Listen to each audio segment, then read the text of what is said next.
up, my buddy? Welcome to Surface Noise, the A-side.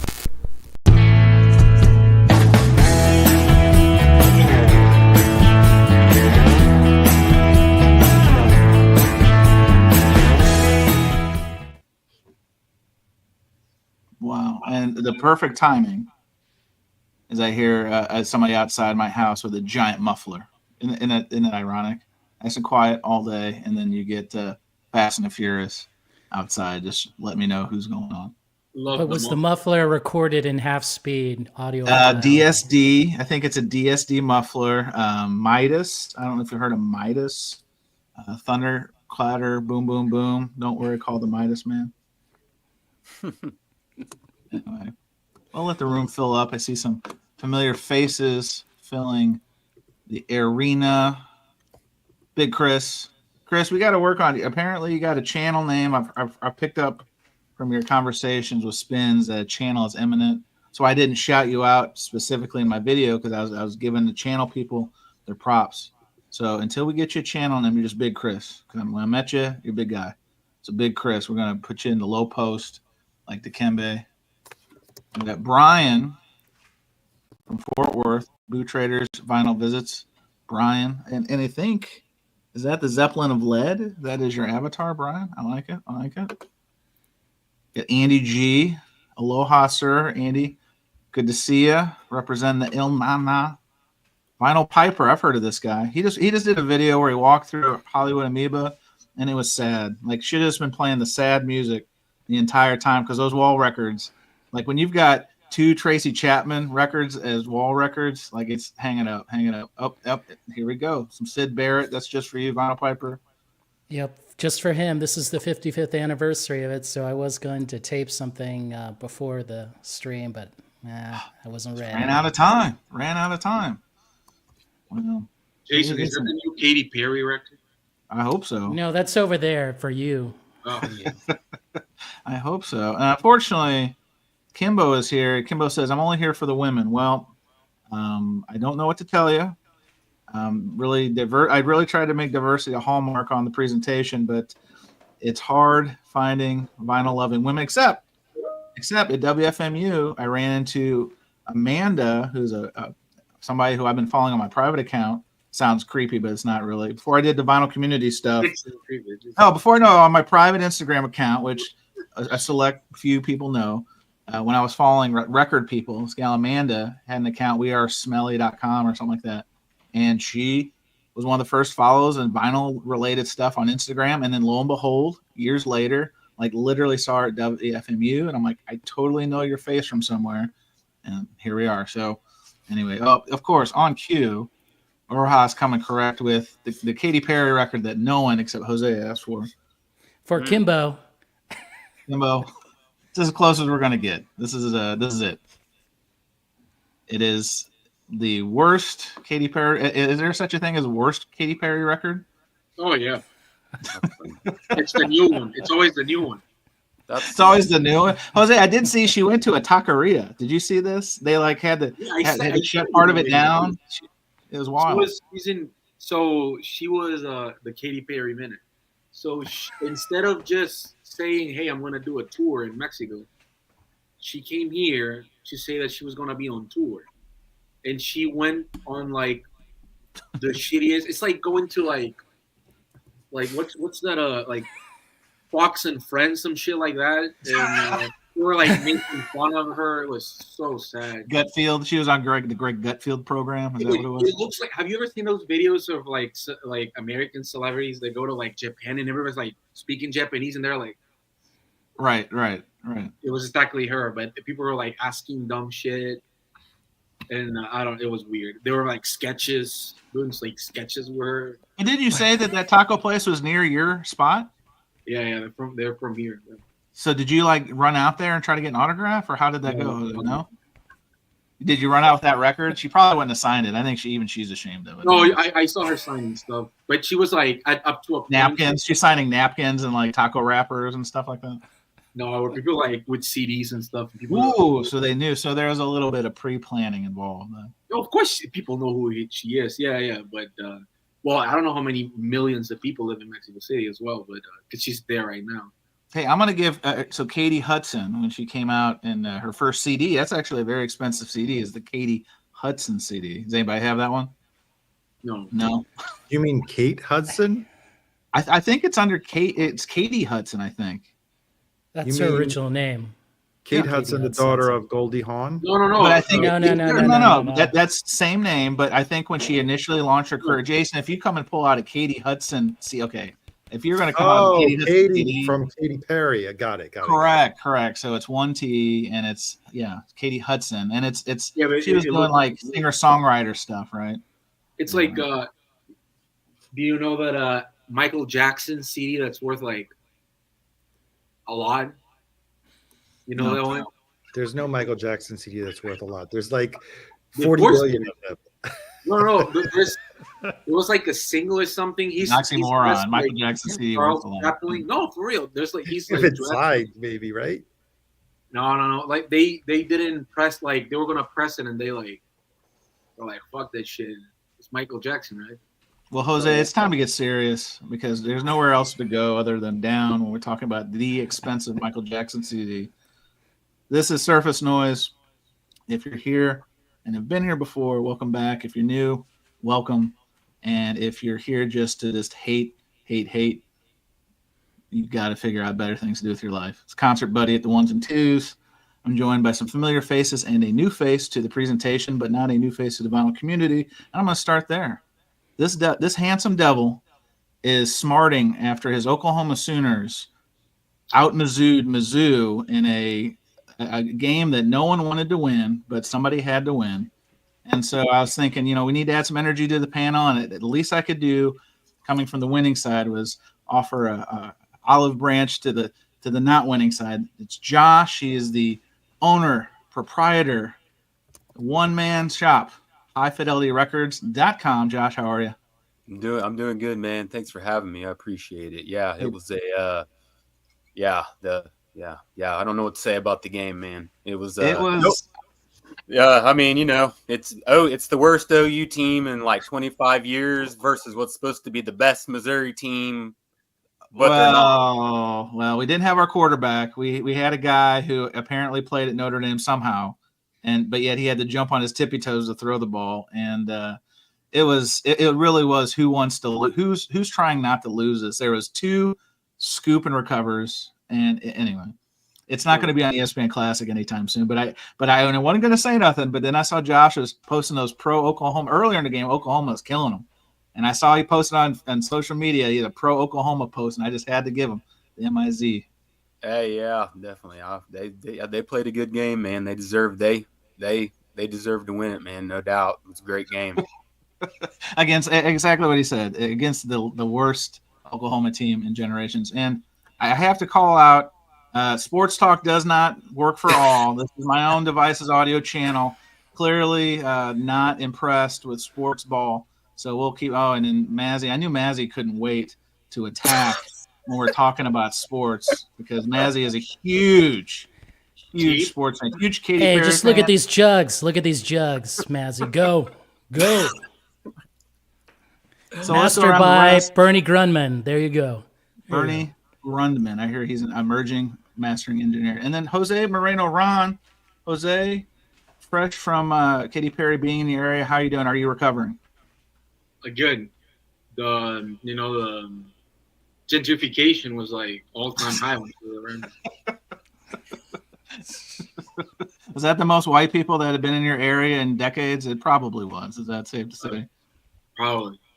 They bring in their worst singer-songwriters or whatever. And then it was like Thriller. It was like they were coming out from the sewers. Here come the gringos. Here we go. Yeah. They're not bringing their best. That's what I'm saying. Yeah, not their best. And then you've seen this guy here before. I just saw him in person, in the flesh, a week or so ago. It's Arnaldo. The channel, if you don't know, it's Fidelios_frequency. Arnaldo, good evening. Good evening, Concert Buddy. And then I'm just gonna call him Mr. 4K. I used to call him like the villain, the bad boy, the VC, but now he's got some new tech, and so he's going for a rebrand. I think he's got some smoking hot records behind him. He's going a different camera angle. I think he said he did some dumpster diving for equipment. The channel is the Jason Rojas channel. Jason, what's a good word? Thanks for having me on, Concert Buddy. I'm just a nervous guy, holding hot records, and now we're in 4K. So, feel it. Feel this burn, VC. Wow. Feel it. Feel it. Wow. You're just rubbing the 4K. You're rubbing our noses all in that 4K. Yes. That's impressive. That's sexy. Yeah. Shout out real quick before we get started in the program. I want to shout out JBL Frank. He was not feeling well, so we missed seeing him at the WFMU extravaganza. So Frank, I do hope you're feeling better. I took all the good hip hop records that you had to see in my video. I know you saw it. You had to see me just taking that heat.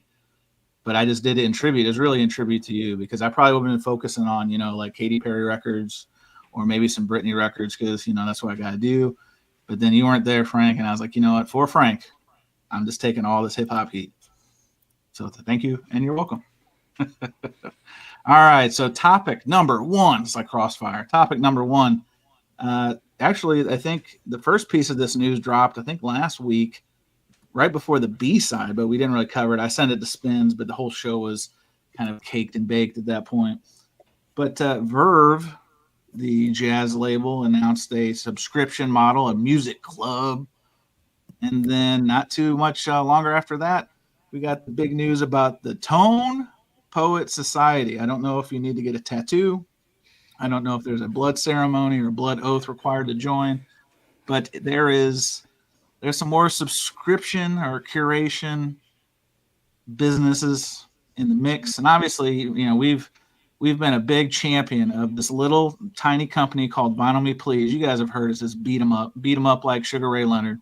So we're not going to do that, but it's a crowded field out there. And I thought this would be a good topic to start. And Josh probably did some homework on this. I think he did. So Josh, what are your first impressions to see these two labels, these two jazziers kind of enter this space of saying, give us your money and we're going to send you something every month? What are your thoughts?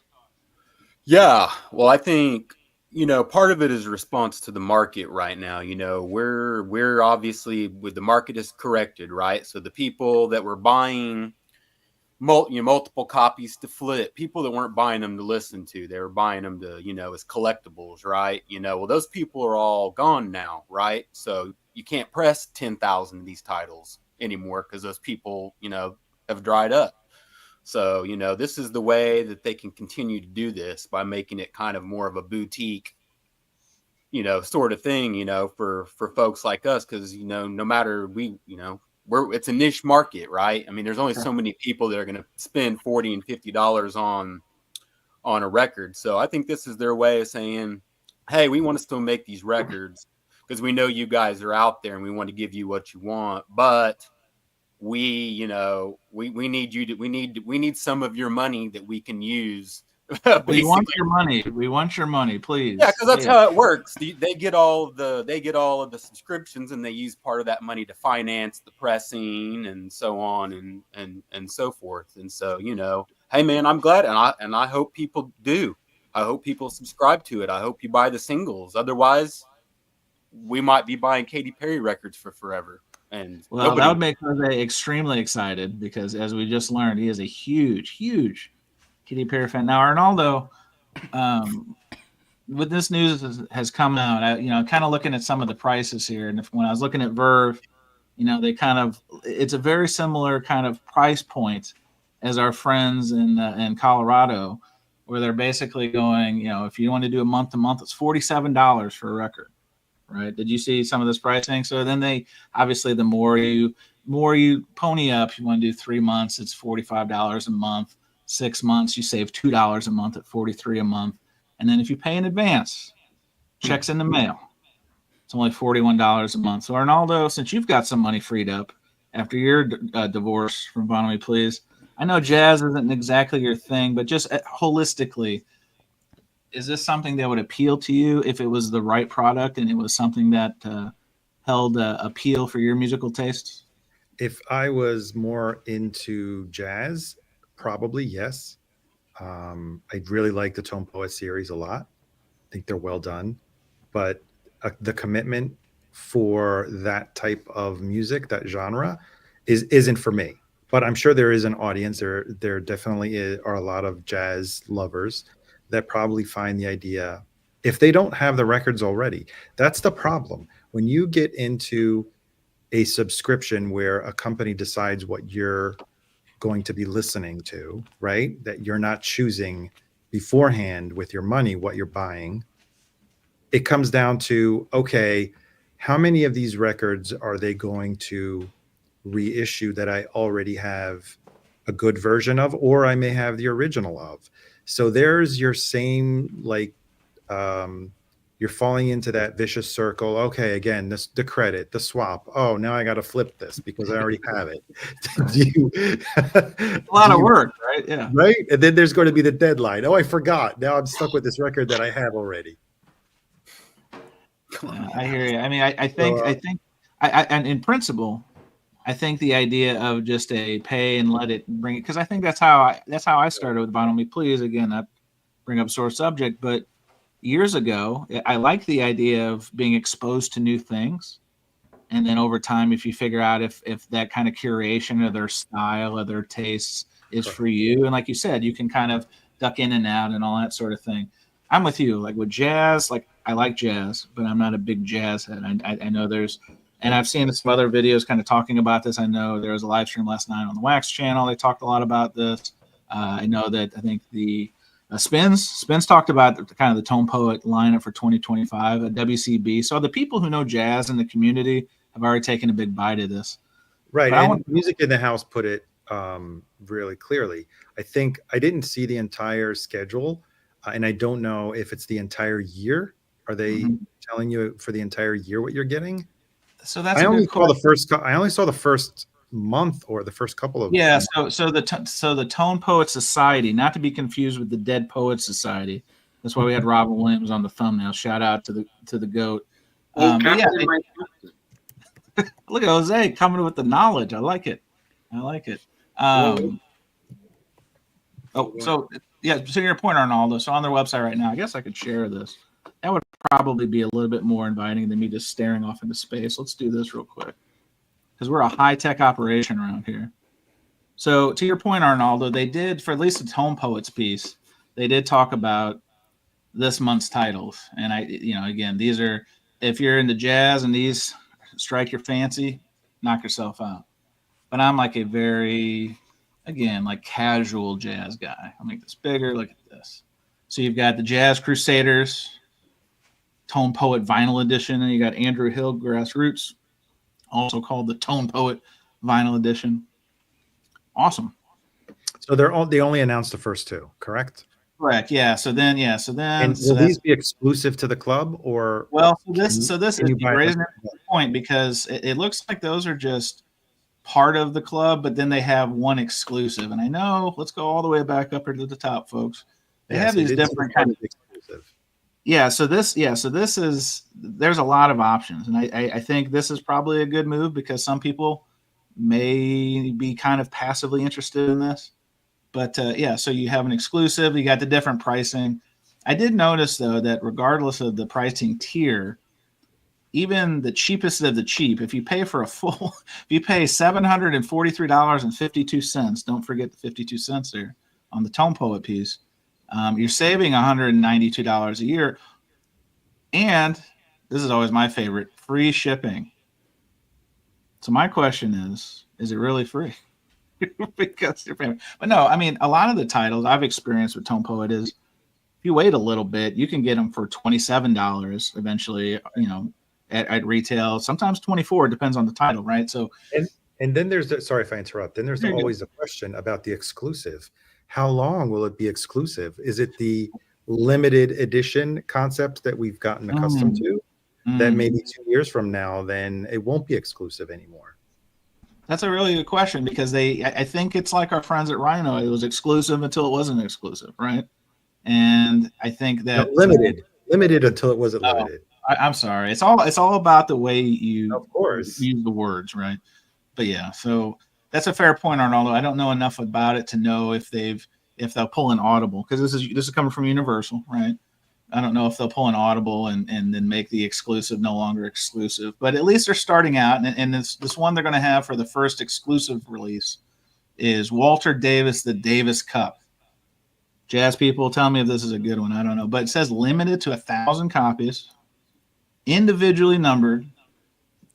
As opposed to to individually numbered mean? Yeah, that's a good question. And then this is I mean, every number is individual from 1 to 1,000, right? Sure. You can't have 2 number 50s or 2 number 101. But this is the one I had the question about, Arnaldo, is Tone Poet Society exclusive gold foil stamp. So is this a proprietary gold foil? Is it just a logo? Like this excites me because anytime you hear the word exclusive, then that kind of stirs the collector part of my brain. But what does that mean? I have so many questions. Well, you can join and find out. Well, I don't know. I'm not going to go that far. Like I said, I'm a passive. Jason, I know you're just ready. I know you're probably. Did you already join both of these? Where do you stand on these subscription things? Concert Buddy, I was banned from the Tone Poets Society because I made fun of Kevin Gray too much. Okay, so I'm not going to get any promos like Mazzy is. So I'm out. Oh, no, I'm out. God, Audiophile Jazzbos, I'm out. Jazzbos, I'm out. Oh no, you just couldn't hold it in. You just couldn't hold it in. Unbelievable. Go for the OG. Yeah, but hang on. I'm gonna do counterpoint. Go for the OG. These jazz OGs are expensive as shit, and that's assuming that you can find one. This is where I'm gonna come to bat. Reissue people, clip this off. I'm coming to bat for the reissue people because I would rather pay $38 on the high end, $38 for a record that I don't know a lot about, but I'll try, versus $380 that some of these, especially the Blue Note stuff, especially the old New York logo, like you got to have the decoder ring with all the different label kind of hierarchy, all that kind of stuff. It's a cost sensitive thing for somebody like me. I'll give them that. But is it cost sensitive enough to join a roaming gang of reissue clubbers? I don't know. Jose, I know how much you love jazz. But even outside of these two enterprises, and I will say this, from the extensive research that I did into this, both of them are being pressed at RTI, which also probably tells me something because RTI probably has some open capacity now that our friends at the Mobile Fidelity have moved to their pressing plant. Maybe we'll talk about that later in the program. But there's open capacity, so I think this comes right, and this comes at a nice time for RTI. I found that very interesting. But Jose, I know how much you love jazz. I know how much you love paying for something that someone else picks for you. You're not even a vinyl me pleaser, right? It's like, where do you stand on subscription models as a whole? Well, I actually do like jazz. It's just I don't like the boring type of jazz. But I will say that I'm looking at so there's quite a bit of titles already announced, right? Till December of 2025. Yeah, I believe Chris mentioned in that they announced everything. I think this year. Like I think this is it's like 2,500 like limited to 2,500 people. I just think that you have to be a very huge, open-ended, not very much that long ago into jazz to really take advantage of this. Because, for example, I see that list, and the only one that I would like is the Don Cherry one. And that comes out in September. You're talking about the title that everyone's talking about, Complete Communion. Yes, Complete Communion. Yes. Yes. So that's September of 2025. Fuck, like I don't even know if I'm going to be alive at that point. So you're not getting the 1 year in advance, is what you're telling us, Jose. You're not paying the full. No, but I will say like 2 records a month, even with the year subscription, which is $30 a pop. That's $60. I don't know if including shipping. I think that you have to be a really, really mind focus on jazz. Because I'll say like if you only buy jazz, $60 a month and you get 2 titles, that doesn't sound bad at all. You know, if that's the sort of music you wanna buy, that's pretty cool. I guess you can buy it now, and it's you have your whole run. You get And then try later. yeah, Ooh, I wasn't gonna say it, Arnaldo. You just got Wow. that one. but I'll say for now, the only two titles that I see of the Verve ones are the Coltrane and the Nina Simone one. Those look nice. I don't know if Jack White is gonna press them to shit, but Oh no! Again, RTI. You said RTI. oh, man. I didn't even want to touch the Jack White elephant in the room, the Jack White jazz titles, and what a disaster but center that's been. but even if I think Verve has potentially more interesting titles for me, it's just that Blue Note. I would be interested if Blue Note did like late '70s, early '90s, mid '90s type releases, like stuff that was never pressed originally on vinyl. That was like CD only, cassette, blah blah blah. I would love that because there's some stuff that I actually do like. But my problem right now is like I think that it's like when you watch The Simpsons, right? Bart is the same year every episode, every season, every episode, the same fucking age, and that's how I feel with these subscriptions. It's like they keep releasing the same fucking years, the same type of artists, and instead of like growing with us and like learning new artists, it's just like the same 6 to 8 artists being repressed. So I would just be like, you know what? If you're a jazz head, again, I think why is everybody always thinking I'm high? I just think that in general, if you're a jazz head, that's pretty great.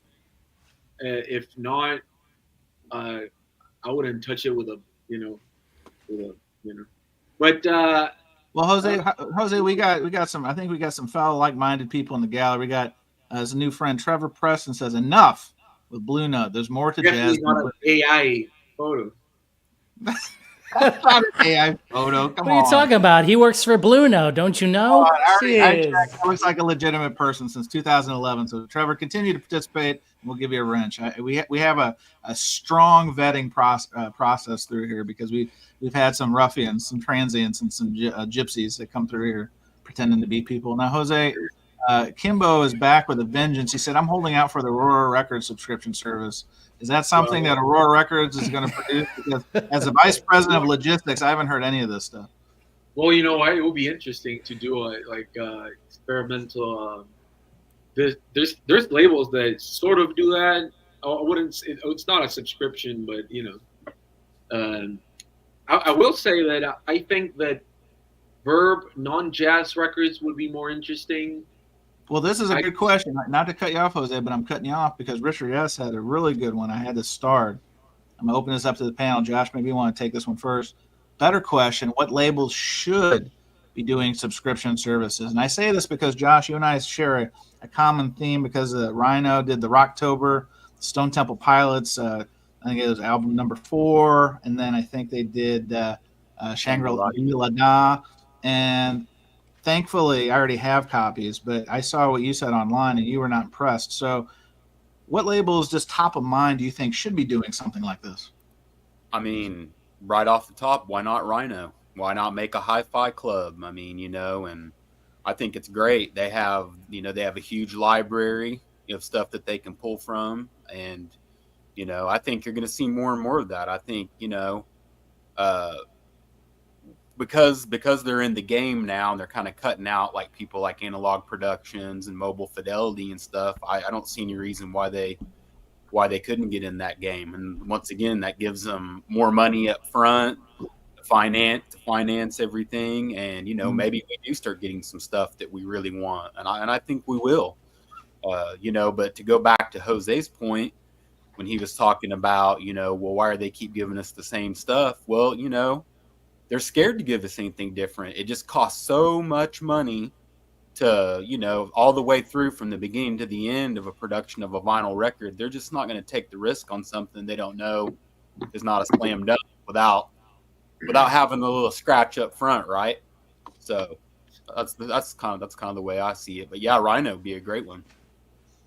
So, and I want to shout out Louis Gold, the homie. I'm going to steal his comment. He said this yesterday on the Wax Show. He made a very valid point, because for a big label, and using Tone Poets and Universal as an example, it's not a lot of startup costs for them to open up a website. It's not a lot, to your point, Josh, it's not a lot for like safe titles for them to go repress, get that all going, the licensing they already have, etc. And then if they can get maybe 15%, we were talking about 10%, like in CPG world where I live in my private life, if you can get 5 to 10% retention on like a new product, conversion on something that's brand new with your existing base, that's a win, right? So even if I know they threw out the number yesterday, 15%. I mean, this is something, to Josh's point, that like you've got the cars in the garage, you just got to lift the door. There's not a lot of effort. So Arnaldo, since you work for a label, what would you think about other labels getting into this subscription game? Because, you know, this business is like a lot of other businesses, copycat business. So do you think that there is an appetite for other labels to potentially go down this path? Well, I think you have to have, like Josh was saying, you also already have to have the infrastructure, like the distribution that can handle it, right? And like, for example, Tone Poet already has a website that on which they sell their titles. So it's probably less of a stretch for them to just open up the door and say, we're going to do a subscription service. But Sony, I haven't seen anything, and they're probably one of the largest labels. Universal has the Collective, right? The Universal Collective. Yes. Is that what it it's was called? Interscope, right? Yes, Interscope. They started. Yep. And for me, it was a bit of a disappointment. Agreed. It's only the novelty. They're only curating the novelty and the rarity of the variant and the cover and their titles that are available, right?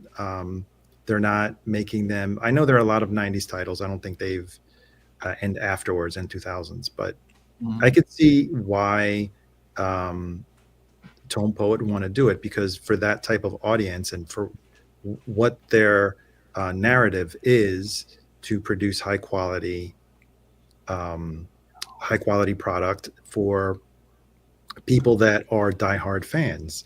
Otherwise, you're going to end up being a Columbia House or a BMG Direct, right? Warm in my heart with those names. I can't tell you how many 12 for a pennies I got back in the day. That was the only record club that you could do as a child that they didn't really screen. Like you get those cards out of the magazines. I mean, I'm sorry, the olds are showing their age here, but remember, you could just pull that out and fill it out, and next thing you know, you could use like aliases. They did no checking whatsoever. It was brilliant. But God forbid if you didn't pay them. They had some of the most. They're like Boba Fett of collection agencies. They will get you. They will keep calling. Is Mr. Mike Hunt available? Because he owes us $18.98. They are ruthless. Right, and then you had the mailback postcard. Oh yeah. Isn't that incredible that they relied on snail mail to find out if they had to send out a title? Not even an email. I mean, that were really sophisticated. Yeah. All you got to do is just click a button. I don't want this selection. But in this case, for example, for Vinyl Please, they got your money already, so you can switch it to another selection. I don't remember how Columbia House worked. Would they bill you if you declined? I think there was a commitment. You had to have a year commitment. You had to buy one. There was different levels. You had to buy one, and then it was either you chose or they would send you one. Like they had one like on autopilot. But within a year, you still would have to buy at least 5 titles, if I'm not mistaken. There was something. They're just not going to give you 12 records for a penny, because they've already figured out what the base the cost is going to be for 12 records, and that's when they came up with the number. I think it's either 5 or 6. Yeah, well, Norman says 12 months worth. I think it was a little bit less after. I thought it was like 5. I think it was a small commitment. I think it was 5 because I never joined when it was records. I only joined when it was CDs. So I think it was maybe 5 or 6 in the year. Yeah, but boy, if you didn't fill out that card or choose one of your own, you're going to get Paula Abdul Shut Up and Dance, the remixes. You're gonna get some really this rancid stuff that literally nobody wants. Like, I mean, it was so, and then it comes to you, and then good luck sending it back. Like, talk about a production. Well, it was pretty, when I was doing it, and this is we're talking late '90s. That's the first time I subscribed. Sure. I think I only once got the record that I didn't want because I didn't send back the card in time. Hey, I want to give a shout out to my man Harry. Harry's Music Room's here, and I think he's got it right on the number. Get 12 free and buy 6 in the next 12 months. I feel like that was the number because it was math even my 12-year-old brain could compute. But then, like I said, I kept giving them these fake names. But God forbid if I was dumb and left my phone number on there calling, and mom's like, who the hell? It's like Moe's Bar. Hey, is Mike Hunt here? Looking for Mike Hunt. Is Mike Hunt?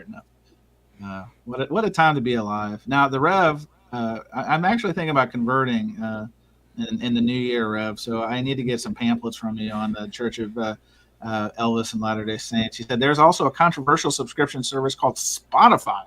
Check it. No exclusives though. No exclusives though. Well, they do press records. Spotify, I don't know if they keep doing it, but they used to press records. Yeah, they do like Spotify exclusive. They just get exclusive variants, which nobody knows about until they're sold out. Yes, but the Rev did say no exclusives, and that was literally what. I think we got some fact checking going. So now, friend of the program, Disco Devil said, and this is a hot take. So I need a siren sound effect. Says vinyl subscriptions are stupid. Just press the fucking record and sell it like normal. I like this. If it sells out fast and secondhand prices become insane, then press more. This ain't rocket science. I mean, that's spoken where I think the masses could understand that, and some of these decision makers could follow suit. But everybody's got to be cute. Everybody's got to come up with something. Everybody's got a boss. And if you can bring your boss at the record label this idea of a subscription service, and it's going to cost us next to nothing to put up a website, and if we can get 5% of our existing customer base to buy in, here's your return. That person's getting a corner office by the end of the year. That's just how these things work. But, oh, no. Terry, I'm sorry. Terry says there will be no Paul Abdul slander tonight. No, it's not slander. Paula was my crush. Paul Abdul, Drew Barrymore. I had a very limited crush arsenal back in the day when I was a Columbia House member. And so that is not slander, my friend. That is a shout out to one of the pop divas out there. And I hated her when she was on American Idol. Well, she did do some damage to that reputation on the American Idol. There's no doubt about it. I'll say that there are labels such as like Waxwork Records. They do like a yearly subscription. They do, yeah, and they do variants for subscribers too. They'll have standard title, standard art, but then they'll have a color variant. Plus, you get like a little bonus, right? If you do the full year, right? Yeah, you get some other stuff. You get like discounts on non. So what they do is like they normally think of like 6 to 12 records that are like already they know they're gonna get pressed, blah blah blah, and they get like. And these are usually soundtracks, right? Just to be clear, people are familiar. Soundtracks, yes. Waxwork Records. They're pressing records now, by the way. They pressed Dylan Novel Records first release. They press it at their manufacturing facility, and but I think that's nice because it's something very niche. I think it's like 1,000, but like that's how they can buy all the raw materials because they're pressing the records themselves now, and tell them like, hey, these are the records. And I think it's nice knowing like the full extent of what you're getting, plus all this stuff, and you're going to get it for cheaper. I think that's pretty great. Everybody gets it a little bit before. Everybody gets. And no one here cares about color variants, but most people that buy soundtracks or Waxwork Records, they do. So it's good that they're getting something that otherwise they couldn't get. And with a label like that normally has like stuff that goes up in price, like that fucking Friday the 13th. Have you seen that one with the blood? Oh yeah, the lenticular cover. I was just processing some of those today in my collection. Matter of fact, yes. No. There's a Friday the 13th, the first movie with blood in the middle. It's a liquid field. There's only 75 of them that survived. They made 125 were destroyed. Yeah, they have liquid, and that's a $3,000 record now. I could trade that for Jason's turquoise there if I was lucky enough to have one. Yes. So I think it's not that bad to have like stuff like that, but once every label starts doing it, I get a little annoyed because they're really. For example, I was reading the what is it? The Tone Poet Society perks, right? Sure. I don't know if you read them, but like, tell me. Tier number 1 says Tone Poet Society welcome package with an exclusive Tone Poet Society merch item. It could be like a fucking sticker. And a hand-signed note from Blue Note President Don Was and Tone Poet Joe Harley. I don't know. I don't know if I could justify it. Quarterly drawing from a Tier 1 member to have a 15-minute video call with Joe Harley. That's like... I mean, that's a value add one way or another. I mean, especially if you like this stuff, right? It's 1,000 people, I think, or 3,000 people. So imagine the guy that wins it. It's just a guy that's like working out of a pyramid scheme. Now come on! I think whatever the fuck he's working at, and then he's like, he's been burned too many times today. Come on, this is like Joe Harley. We're not going to take any Joe Harley slander here. Come on. He's like Herbalifing the fuck out of someone, and then he's like, "Oh fuck it, Joe Harley for 15 minutes. Hey, Joe Harley, you want to buy?" I want to sign Waz 8x10 by Don Was. I think that's reasonable. I think, and Don seems like a nice guy. I'm sure that he would accommodate. I mean, these are the things that. But the Chef's Kiss is a one-time use 30% code. It's 15. Well, yeah, that one was tier one. They're just cleaning out the ashtray. They're just cleaning out the ashtray at that point, just trying to throw it into make this a perceived value. Can you imagine like paying like how much is it? 30 times 2, 60 times 12, and you're getting like a 30% discount code. Nice. Hey, I want to give a quick shout out. I know we tried doing the Kindness Corner and it kind of fell off. I'm going to do Kindness Corner right now because Richard S. is here. And Richard S., first he said this comment, remember when Netflix actually sent DVDs? I do. I think that was back to our subscription Columbia House conversation. But Richard just hit 100 subscribers, and I want to give the man a shout out, and I want to give you his channel. I'd encourage you to check out his channel and subscribe. We don't have the following of the morning show, but we do have some dedicated vinylists. So Richard, congratulations, and keep doing what you're doing, sir. We need more of that in the community. So Kindness Corner is brought to you by High Fidelity Records. High Fidelity Records just did a wonderful drop, did you not, Josh, today with some new stuff to the website. Tell us some of before we go to the next topic, tell us some of the hot heat that is now found on highfidelityrecords.com. Yeah. Hey, I appreciate the shout out for sure. Thanks for having me. Man, quite a bit of stuff, quite a bit of, classic records. In fact, I've just got in today, I put on the website tomorrow, a complete classic record Zeppelin run. So it includes The Song Remains the Same, the BBC Sessions box set as well. So you'd be able to, if you're somebody who's like, man, I don't want to track all these singles down. I just want to just buy the whole collection and get it over with. You got them. That'll be on there. We have a lot of cool, rare Speakers Corner, like the Yellow Brick Road Speakers Corner, which is super rare. JJ Cale Naturally Speakers Corner is on there. If you haven't heard that, that'll blow your socks off. When I was up in Maine visiting Danny Kaye, we actually shot that out with an original Superman label, Shelter, JJ Cale Naturally, and it's a great sounding record, the original, but man, the Speakers Corner is just something else. JJ's in there with you, baby. He's in there. So that's for sure. But yeah, man, just visit the website, put up a bunch of new stuff. I'm bringing in another collection from Michigan that should be here in the next week or so. It's going to have a ton of quality originals. So, yeah, man, I'm just building up the website so I don't have to be like Arnaldo and deal with Discogs BS. Oh, man. Hey, we're going to hear that story later. I made an executive decision, Arnaldo, in the freestyle. I want you to share with the masses what you shared with me intimately when I was in New York. But I want to welcome, filled out the dais, Harry. Harry, how have you been? I haven't seen you in a long time. Last time I saw you had these pickleball goggles or something. You were like playing racquetball. Cataract surgery was successful. Beautiful. How you been, man? Good. When we were talking, you guys were talking earlier about having to return the card for Columbia House. Yep. When they went to CDs, that was the time period that I was running my used record store. And if you got that, they would send you the CD. If you didn't want it, you just took it to the post office and they'd send it back. But the post office didn't send them back. All they sent back was the card.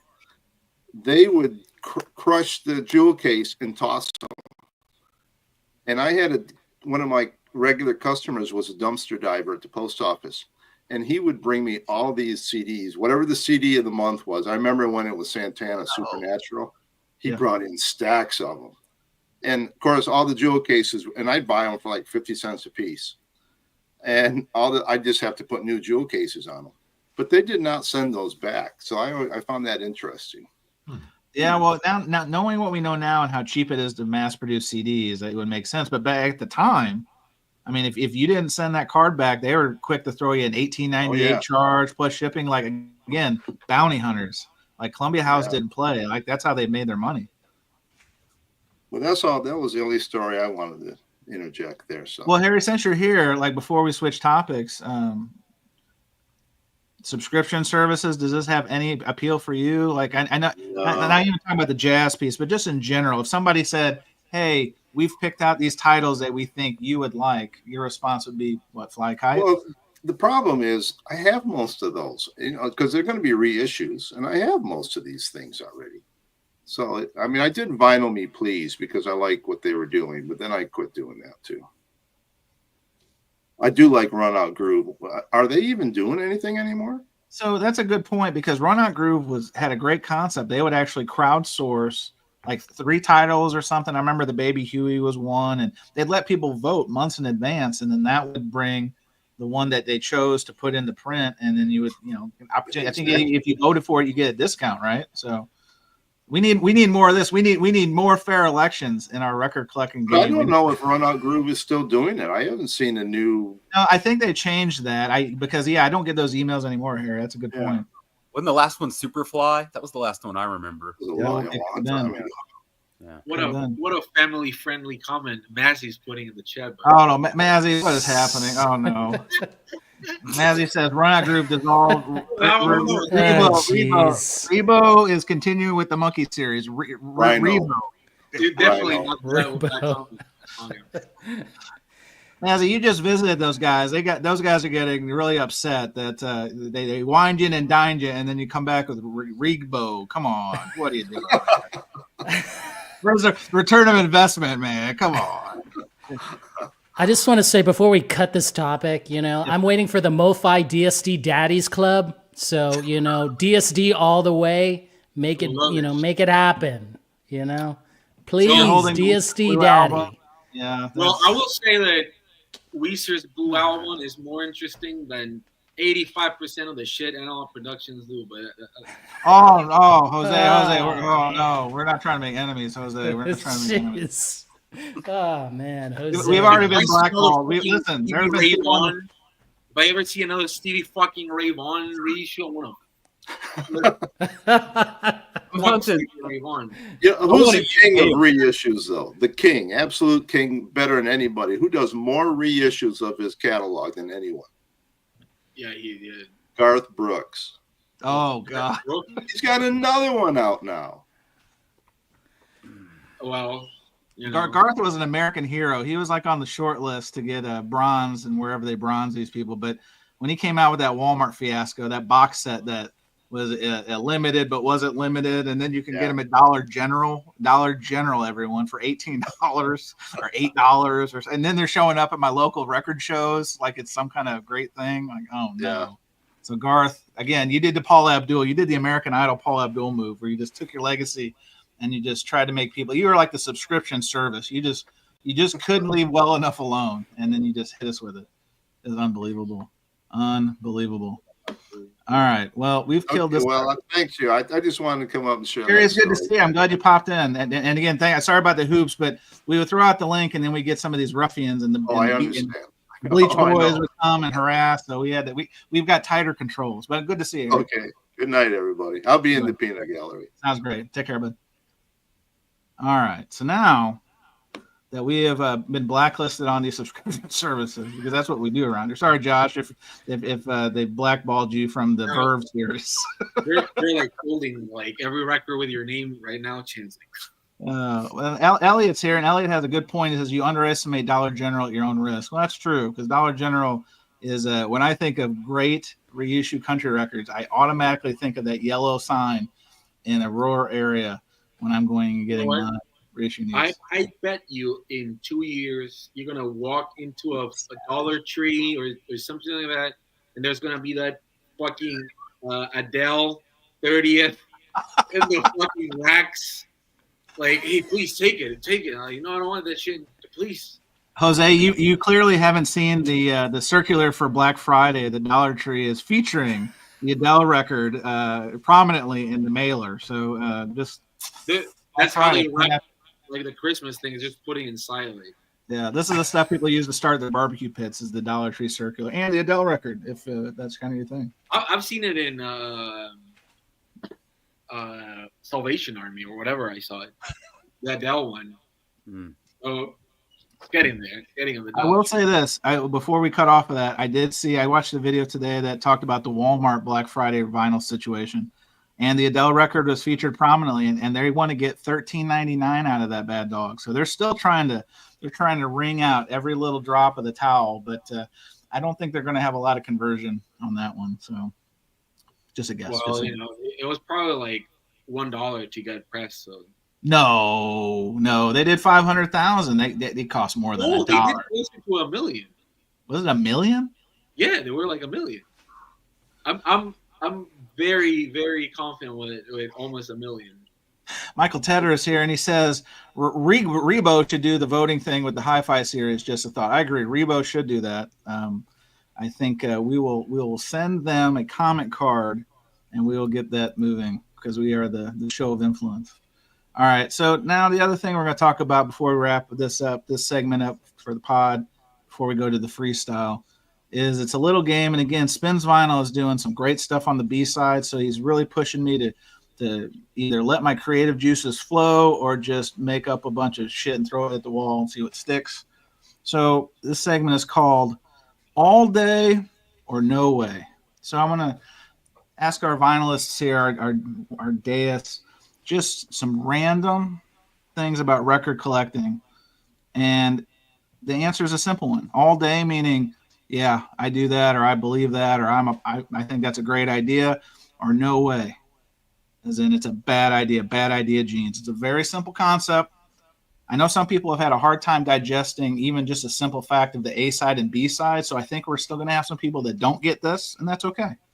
But we're going to try it because we've got space to fill, my friends. All right, so Arnaldo, I'll start with you, and I need to pull up my little notes here because I had some wonderful ideas. I might even have to pull up my phone. There's my notes. There they are. All right. So Arnaldo, all day or no way? I think I know the answer. Ultrasonic cleaners.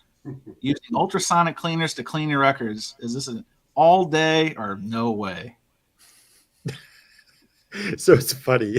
There's times when I spend all day cleaning records in front.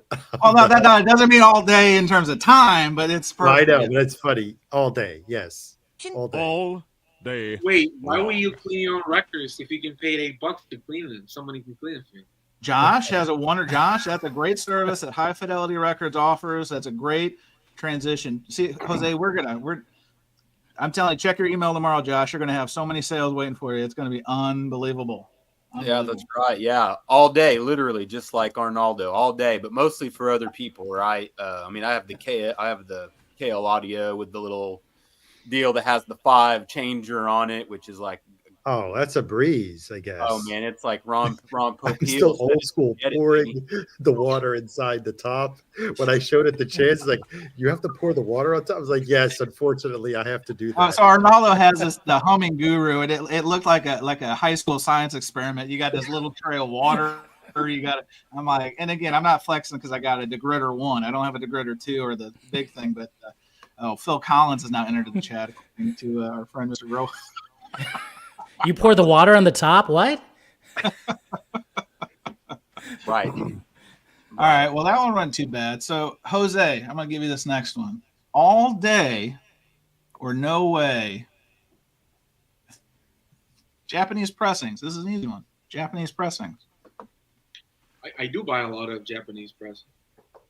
So, okay. yeah, so how would you answer this call? I did it all day. All day. All right. Excellent. See, look. I will say that the reason I buy Japanese pressings, not all the time, but there are some, they're normally very clean. They're normally very well taken care of. Like you never see like not even like a VG situation with Japanese pressings. Some of them are cheaper than non-Japanese pressings. And for the stuff that I collect, there are, well, in jazz, there's a lot of Japanese-only releases, even Miles Davis, Don Cherry, you know. So I think... Jose, you've said Don Cherry now twice. Is this the only jazz musician you know? Because I think people are going to question your authenticity since you've brought up Don Cherry twice now. No, but that's the type of jazz that I normally... I'm just giving you shit. Like Milford Graves, stuff like that. How do you respond to Arnaldo real quick? How do you respond to this? Dimebag Dave has a comment. I throw them in the old hot tub. Do you think that's a good idea with your vinyl to throw them in a hot tub? Yeah, First of all, I'm impressed you have a hot tub, Dave. That's great. With the chlorine, it'll come out nice and squeaky clean. Well, I will say to Novice Nick about his, you know, I'm the type of motherfucker that goes to their amplifier, gets the knob that says bass, and do this. Jose, that's scheming. That's some scheming stuff. But oh my God. I know it's controversial to use the settings on your devices. Yes. But I you know, if a record needs a little more bass, you know what I do? I instead of yelling at Mr. Bernie Grunman, I just do it. It's just like, wow, Jose, you're killing your enemies right now with this slander, straight slander. All right, Mr. Rojas, next one. So I think you get the idea, right? All day or no way. Oh boy, this is a good one. Pre-ordering vinyl from the band or artist store. Pre-ordering the vinyl from the artist or band store. The answer is no way. Just look at this. No way. Oh my gosh. Absolutely not. No way. What are you showing us? This looks like is this an advertisement for Pito's Monthly? What is this? This is Garfunkel, and guess what? Garfunkel Jr. has entered the chat. Can you believe this? This is rough. For a fact, that motherfucker, like, he just, man, that looks so bland. Like, he listens to like the blandest shit ever. Oh man! So the answer is no way. No way. He just dug in that cornhole and he's trying to figure out what he had for dinner last night. That's terrible. Well, actually, here's the better picture that they should have used together. If one of them, holding the dead rat or something, that would have been the one. So and they wonder why Art Garfunkel never amounted to anything after Simon Garfunkel. It's hard to say. Answer is no way. No way. Don't do it. All right. Thank you, Jason. That was a good one. I've got the drop for that one. Now, Josh, since you are the guest, I wanted to give you – this is a good one because as a business owner now you pack – as somebody who's bought from you before, you pack Chef's Kiss. So this probably doesn't happen in your business, but as a record collector yourself, this might happen. All day or no way returning an online buy for a seam split or a corner ding or another jacket issue. Is that all day or no way? Yeah, well, it just depends on what you were sold, right? like on my website, I look at it and I grade it and I put the grade on there. I'm not leaving it up to, I'm not leaving it up to your imagination, and like you said, it's all about you packing it. People, they'll blame it when they'll say, well, the postal carrier, they carried it. They were rough with the package. You know what I mean? I'm not giving you a refund. Well, your job as a seller is to pack it. And, I just pretend that they're going to kick it around when I ship something out. I just pretend. So I pack it in a way that if they get rough with it, which I know that they very well will, that it's not going to get damaged. So, yeah, if it's described as near mint, it arrives with a seam split, and you got to ship the records outside of the jacket. I mean, thank you. That was one I considered in this thing, but thank you. That's the way to do it. You got to do that too. So you know what I mean. Order from reputable sellers, and you won't have that problem. Order from people that you trust. Find you some people that you trust. Yes. Have them source stuff for you, and you're going to be golden on that. So, yeah, I'm going to send that shit back all day. All day, baby. All day. Thank you. All right, all day. All right, let's do one more round of this. Arnaldo, I'm going to go to you on this next one. And this is a tough one. I was going to give you the seam split one, but I already knew the answer on that one. All right. Arnaldo, and maybe this is too close to comfort. You can tell me if we need to give you a different one. So, all day or no way, buying or selling from or to people with less than 5 transactions or reviews. So think you're on Discogs and it's some noob. Are you scared or are you going to avoid it? So is it all day you'll buy, you don't care? Or is it no way, that's too much risk, they don't have their teeth cut? What do you think? All day. I mean, someone's got to start from somewhere. All day. Right? I mean, we all started that we had no zero. feedback. That's right. You started from the bottom. Now we're here. If no one's ever going to give you a chance, how are you ever going to build feedback? That was not the answer I expected, but I like it. I do look at if they have negative comments, not so much the feedback. We got Arnaldo. We got a lot of contentious people. We got Elliot Cruz saying, "Don't do it." Chilled Pint has some dice. I think that means it's a roll of the dice. KRWD, it's a gamble for sure. So I think there's a lot of skepticism. Where you're coming out on the optimist side, we've got a lot of skepticism. Unbelievable. This is good. This is what makes this country. All right, Jason Rojas. Jose, I think, is taking a toilet break, so I'll bump him in this one. Jason Rojas, the next one. There he is. We'll come back. We're going to do Jason. We'll come back to you. All right, Jason, all day or no way. This one I specifically teed up for you. Buying the latest Beatles reissue because it's the Beatles. All day or no way.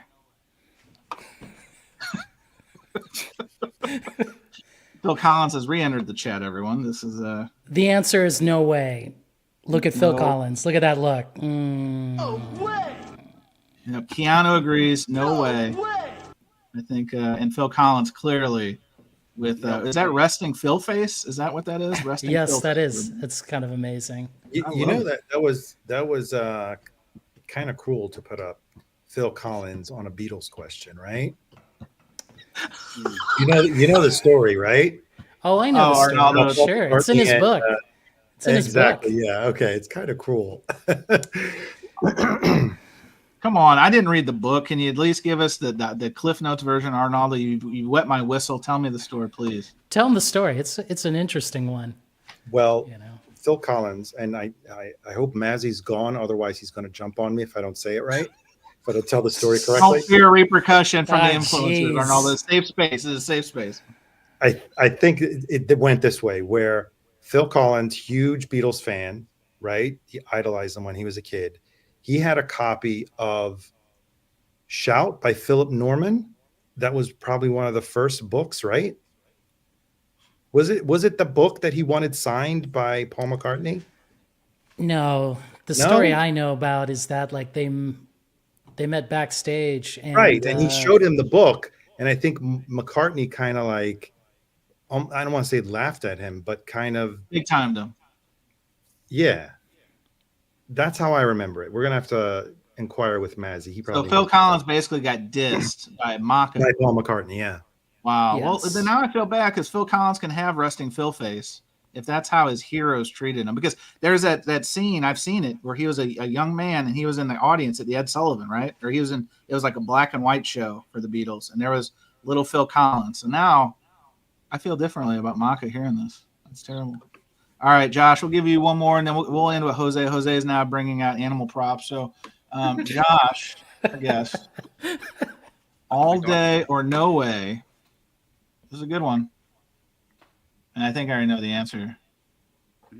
Opening new records when the first week. So that means you bought a new record and you open that guy. One, because you want to play it, or two, because you don't want to like let it sit and then you open it 3 months later and it's warped or it's the wrong record. So all day or no way, you open a new record inside the first week. Most of the time, sometimes I get bogged down with, business and stuff, so it has to sit for a minute. But yeah, typically, man, yeah, I mean, I'm gonna all day that for all the reasons you just said. I want to make sure everything is tip top and we're not having to deal with any sort of return customer service situation and all that kind of good stuff. So yeah, I man, like it. all day. All fucking day, as far as I know. That's right. Boom. All right, Jose, that was really the drop. I should have waited for you. But the last one, Jose, I'm using it. And this is a good one. And it's Jose. This is inspired by you. All day or no way. Bringing records to trade at record shows or record fairs. Jose, is this an all day or is this a no way? I already know. It's an all day. I think that All day. if you're looking for more than usual expensive stuff, I think a great way to make an opportunity out of a situation is to tell the seller, hey, I actually have this other record that maybe might not be the same. Maybe it's a little bit on top. You have to know how to trade, because if you're bringing like, I don't know, like a fucking You're bringing Beatles Phil Collins records, you're probably not going to get the gravy, right? Yeah. No, So my suggestion is always bring some stuff that a dealer might be interested in, and you might get like a discount or something along the ways, because that way the seller thinks, oh, I'm not letting my best records, leave just because you're leaving, but I'm getting something in return as well that I'm gonna sell as well. So like I think that's better, because they take money, but you take their record they could have sold for a lot of money. But if you give them money plus a record they might want, it's a double win for them. They got money and they got something else that they could sell for a little more. But you have to, again, know how to trade, because if you are thinking, oh, I saw this record sells for $200 on Discogs, you're not going to get $200. You're going to get 150, 100 to 150 for trade. You know what I mean? Beautiful, beautiful. Well, Jose, there's only one drop I've got left for that one. Excellent answer. Bill and Ted both agree. Dana Kimbowitz is coming at me. He's coming at the king, and he says, this segment, is this all day or no way? I don't know. We'll see. I don't know if this was going to be received as well as Record Shop or Smoke Shop, one of our other segments. Jason, you've got is that a sad man? What is this picture? This is a response to Kimbo, right? Like that. Yeah, afraid of Americans. Right. Yeah, this is when David Bowie lost a really bad bet with Trent Reznor, and Trent Reznor. Yeah, I remember that video. That was pretty intense. That's a hell of a turtleneck. I know, right? Look at that. Only Bowie could get away with that. I mean, that goatee, right, on Bowie is woo. Yeah, when he had that was like a weird goatee moment in the annals of That's worse than Garfunkel's son's facial hair. That was like an atrocity. That was worse than Garfunkel. That was worse than the actual Garfunkel. His fro he has. He was like, how could I upstage my father's awful fro? He was like, let me do this shitty diamond goat right on the chin, a little whisper. Right. All right. Well, guys, I don't know if that segment will be coming back, but it's always good to try things. I think, again, is it reaching the peak of record store or vape shop? I don't know. I think that probably peaked our creativity. But hey, we got to try new things. Spins Vinyl is pushing the boundaries and pushing me to be more creative. And here we are. So we're going to close the podcast piece where we kind of be serious. We'll do our close and then don't stick around. Freestyle. You know how this goes. I think most people here know how we roll things here. But Concert Buddy, I want to thank you for humoring us on the subscription model conversation. I want to thank my guests, Jose Moreno Ron, Katy Perry's numero dos fan. Jose. And Jose is a speechless because he's a big Katy Perry fan. Arnaldo, Arnaldo, the channel again, Fidelius_frequency. Arnaldo, thanks for joining us. Thanks for having me. Jason Rojas, Mr. 4K, the bad boy of the vinyl community. Jason Rojas, thanks for joining us. Thanks for having me on, Concert Buddy. Woohoo! You know, every time that Jason shows that record, I'm going to show this. You got your own competing record? Oh, there we go. Wow. I think that's by the American Shoegaze band, Psychedelic Horse Shit. I don't know. I can't tell. To be released on the MoFi DSD Daddies Club. Ooh, One Step coming at you. Flava. And Jose, you got yourself a pretty beat up copy, I see. They all look like that. And then last but certainly not least, our guest for this presentation, Josh Norrid. The website and the business is high-fidelityrecords.com. Josh, I'm so glad you could join us, sir. Thank you for having me. Appreciate you guys. It's been good. It's been enlightening like this. It's a nice diverse cast of characters, and yeah, we get that a lot. We get characters a lot. You know, we're not like a super serious show like other folks out there, and we're also not like, you know, the morning zoo, right? So we're kind of like, I don't know, in between. That's what like the post primetime players. Ooh, I can roll with that. All right. Well, thanks for joining us, and boom. All right, let me switch over. This is where we go, and this is where the costume change takes place, where I just do this really high. Wyoming Dave jumps in. That's what you mean. I don't think Dave asked to be on it, so we're gonna go freestyle. I changed the little logo.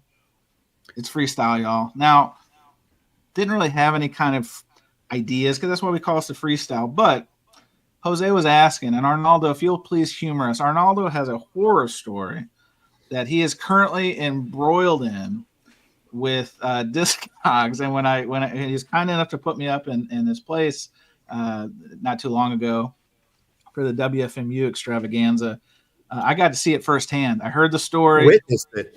And you witnessed it.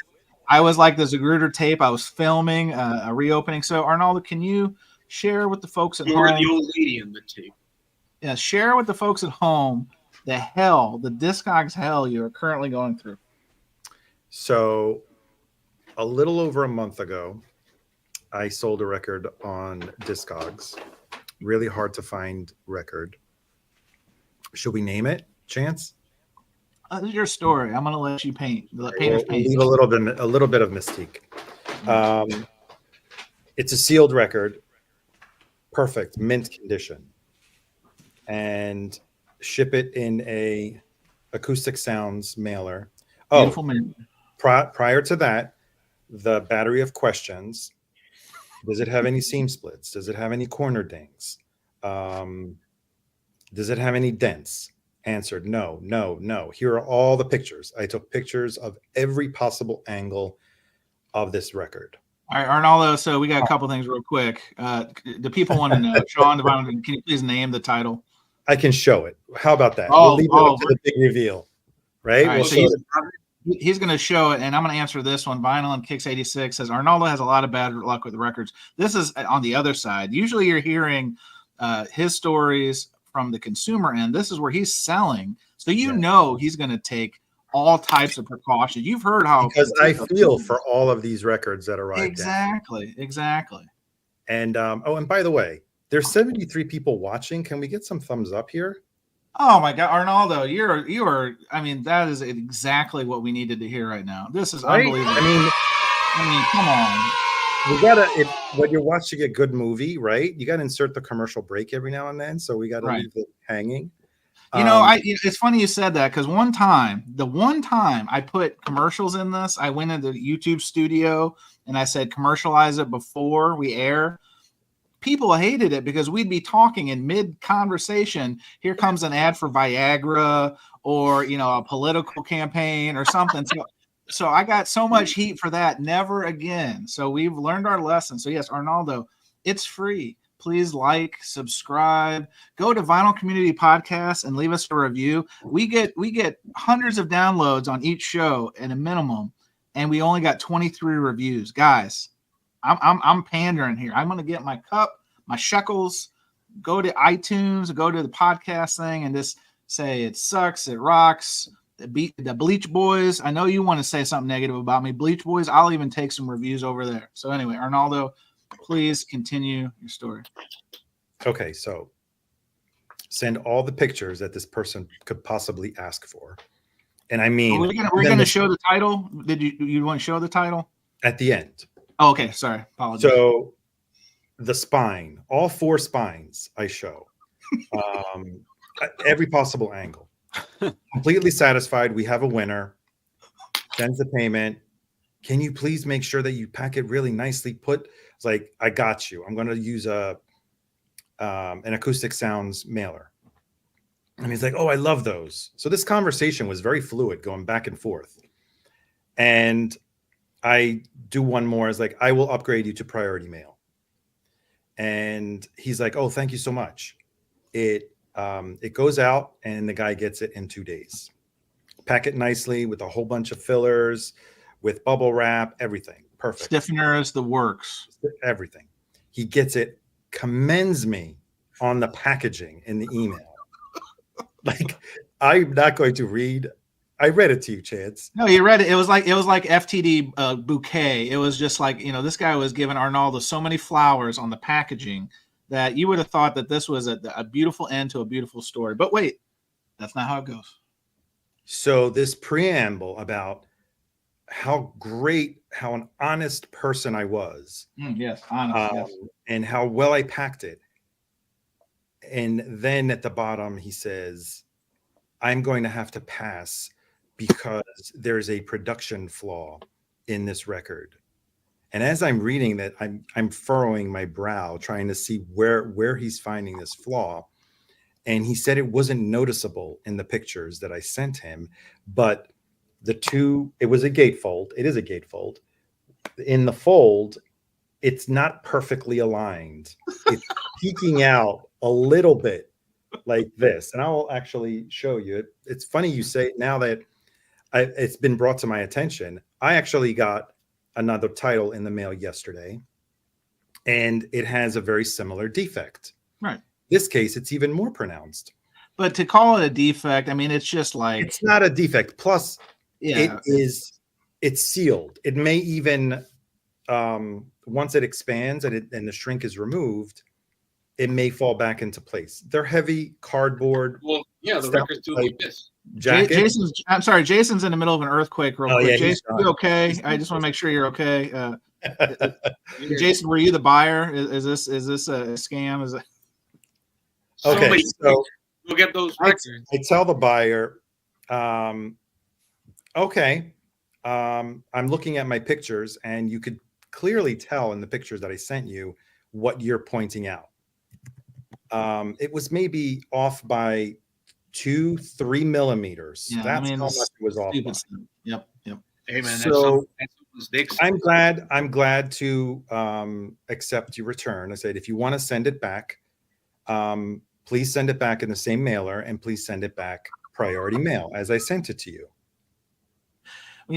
Kimbo was asking, we need names. Was it Mazzy? Was it Norman Masloff? It's okay. We can, this is a safe space, Arnaldo. So I said, okay, fine. As long as you send it back priority mail, as I sent it to you in the same mailer and packed with the same care, I will return back your money back minus my 15% restocking fee, which is disclosed in my seller terms. Following email, totally different tone. Basically accusing me at this point of misrepresenting the record, and that he was not willing to pay the 15% restocking fee. And to that, I say, well, it's in my seller T's and terms. C's, baby. T's and C's. Yep. I said, I will also offer you this other alternative. I will give you a 20% discount if you decide to keep the record. Or option 3, go fuck yourself. Pardon my French. And he's insisting that he shouldn't have to do that. Okay. Goes quiet for almost 3 weeks. I figured, I guess he decided he's going to keep it. Lo and behold, the weekend of WFMU, a package arrives in the mail. And I was wondering, here comes the Acoustic Sounds mailer. Why do I have a feeling that something is up? And it's funny because we're moving around New York and stuff. And I tell Chance, you got to do me a favor. Can you please record this as I'm opening it? And Chance is already like, well, he's always going to say that you repackaged it. Now you're pretending to open it. Yeah, listen, I'm a cynic. Like, I've heard them all. You know what? Let's just do it. Hits the record button. I open it, and there's no. I was worried about the seam splits. No seam splits in the record. However, I notice, as Chance can attest, and we did this live, all filmed live. We were going to do a YouTube live even. We were going to let everyone see this just debacle. Cool. The record is no longer fully sealed. It's like as if they wanted to see what it was like inside, and a part of it, smack in the middle, on the mouth of the jacket, is slightly open in the middle, and right in that same spot there is now, I want to say, a dent, right? A dent. And I was annoyed by that. And then Chance, Eagle Eye, further inspects the record and spots another bend on a corner. It's really tiny, nothing that look, if this guy wanted to go play games, he'd play with the wrong person, because I will find everything wrong with that record. Trust me. Chance, and I was like, Chance, is it possible I had it? We go back to my pictures, the original pictures, and we're like, no, it wasn't there. So, no warning. Hey, I'm sending back the record. I'm okay with the 15%. Or, hey, I'm sending back the record. I'm going to dispute it. No communication. I get this record in the mail 3 weeks later without even knowing it, that he was returning it, because he never responded to my offer, whether you want 20% back if you're keeping it, or you return it and I refund you minus the seller fee and the restocking fee. And so I reached out to Discogs a week ago to find out how I'm supposed to deal with the situation, because my record is a very expensive record, and I can no longer, in my good conscience, as a reputable seller, list it as a mint record. Because it came back less than the way you shipped it out. That was right. If someone sent me a record saying that it's mint in that condition, I would say you misrepresented it. You overgraded. That's how I am. No one has ever ever had a problem with any of the things that I've purchased, that I've sold, and I have 100%. I have 100% feedback. So Discogs, a week has gone by. They have not returned any my email. They have not answered my. Has he opened a PayPal dispute? He has not. And I reached out to PayPal. I called PayPal and I explained the whole situation. And they said, well, you're in a very particular situation where if they don't open a dispute, they can always go through the credit card company that is funding PayPal and draw the money out from your account. Wait, but I have a question. Like, how long was this initially? Because, there's only 3 months that he can do it. Well, it's a little over a month. I think the sale happened on October 6th or something. Well, and you can either wait. But there's a chance that he may go reach out to the credit card company, and then he'll just complain and say, this seller sent me a damaged record or damaged and doesn't want to refund my money.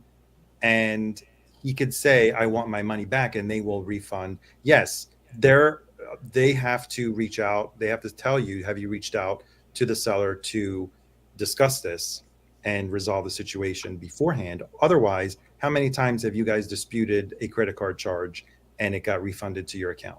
It's usually advantageous for the buyer. I mean, Right. that's kind of we were talking about this before we got on about Discogs. One, their communication is from a customer service lens is not good. Well, I don't know if you knew, but you can block people on PayPal.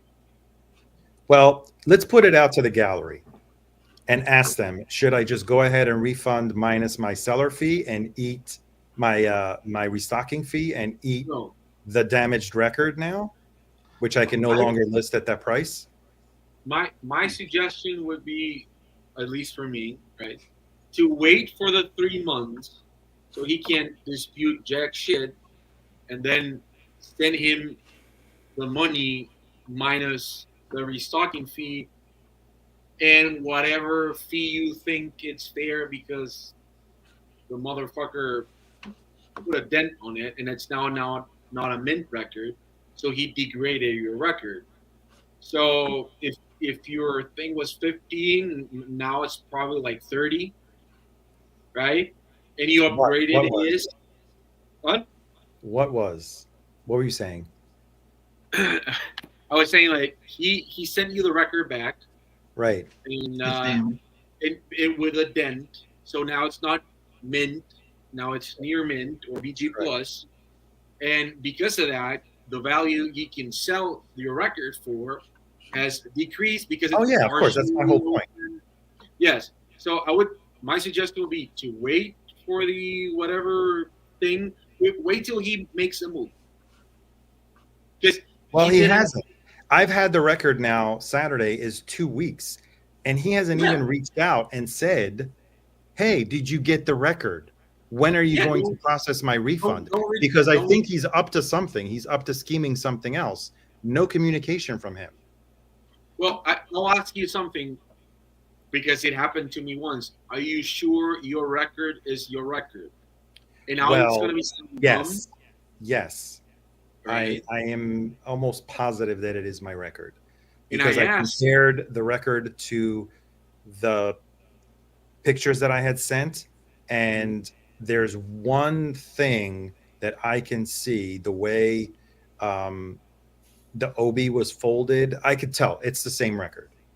All right. I did have for a minute the doubt that it was a switcheroo, but yeah, I can exclude that. I don't think it's a switcheroo case. So I'm going to start a poll here because we got a lot of different feedback. So we got a PB Thal. PB Thal came in and said straight up, what do you say? Hang on, there's so many. Send it back to him, he says.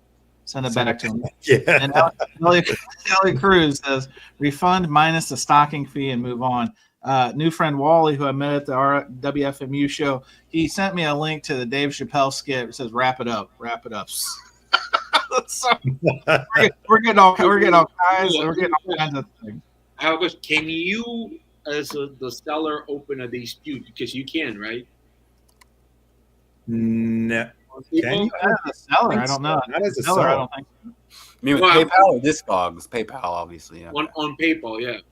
No, on PayPal, no, because I spoke to the representative, and the representative said that that's a situation that we hear buyers complaining about products, but never a seller complaining about a return product. I've had stuff like that happen to me on the audiophile group on Facebook. A guy bought a record from me, and he asked me a gazillion photos. Jeffrey Beaumont, you're very close. I will reveal the title. Hold on a second. Oh man, I just very started close. a poll, so people give us some feedback. I got. Here are the options, guys. The options are these. Hang on. What should Arnaldo do? Arnaldo, nothing. Wait for Discogs as guidance. I misspelled it. It looks Gadane. I'm new at this. Refund in full, or stick to the 15% restocking fee and the partial refund. Is it the television? Oh no, it's along the lines. He's going to go get it, but this is a record. What does the poll say? What are the people saying? So it's pretty. It's pretty. So we've got a whopping. Now we've got 82 eyeballs right now, and we've got 22 votes. We had 22. Now we have 21. I don't know how you have an unvote, but let's give it a little bit of time to cook, and we'll share the results here shortly. But Arnaldo, do you want to reveal? And first of all, before you reveal this title, this is a title that was a good flip back, and what I mean by that is Arnaldo made a good return on this, and so the fact that it came back damaged has now cut him off at the kneecaps because now he can't get the same kind of return that he would have got had Jabroni Jones just accepted this great record as it is. So Arnaldo, hang on, guys. I got a sound effect for this, and you guys are going to be so impressed, right? What is it, Arnaldo? Yes. Oh man! This is the car self-titled Rhino High Fidelity. This is going for a pretty penny now, ladies and germs. And you see, Chance, where it got opened right here? Right. Yeah. So you can see that breathing room. It was not there. It was. Yeah. This is yeah. And in that same spot, I don't know if you can see it. There's like a little dent, like right around here. Mm-hmm. Jeffrey, my suggestion would be wait for the and then the tiny crease that Chance Eagle Eye found is right here. Yeah. Yeah, it's under the shrink, but again, when you and the misalignment he was talking about is this. Yeah. This is the misalignment. Yeah, it gets corrected the second you do it. See how it's even here, it's like nice and flush. He was saying down here, it's misaligned. I misrepresented the item. So Kevin, me, myself, and my vinyl says I have one of those sealed. Kevin, sell. I'm just telling me, myself, and my vinyl. Is your name Dominic by any chance? Did you switch it? Did you switch it with mine? Oh man! Ouch. I'll say that I don't know if that human being has a brain, but when you have like a book or something, you can bend it like this. I don't know if you can see it, but absolutely. One more. I'll tell you one more. So our poll results, we've got about a third of the audience voted in this thing. Arnaldo, the Peanut Gallery says stick to your 15% restock and give a partial refund. Okay. Yeah, but 63% of the vote is pretty powerful.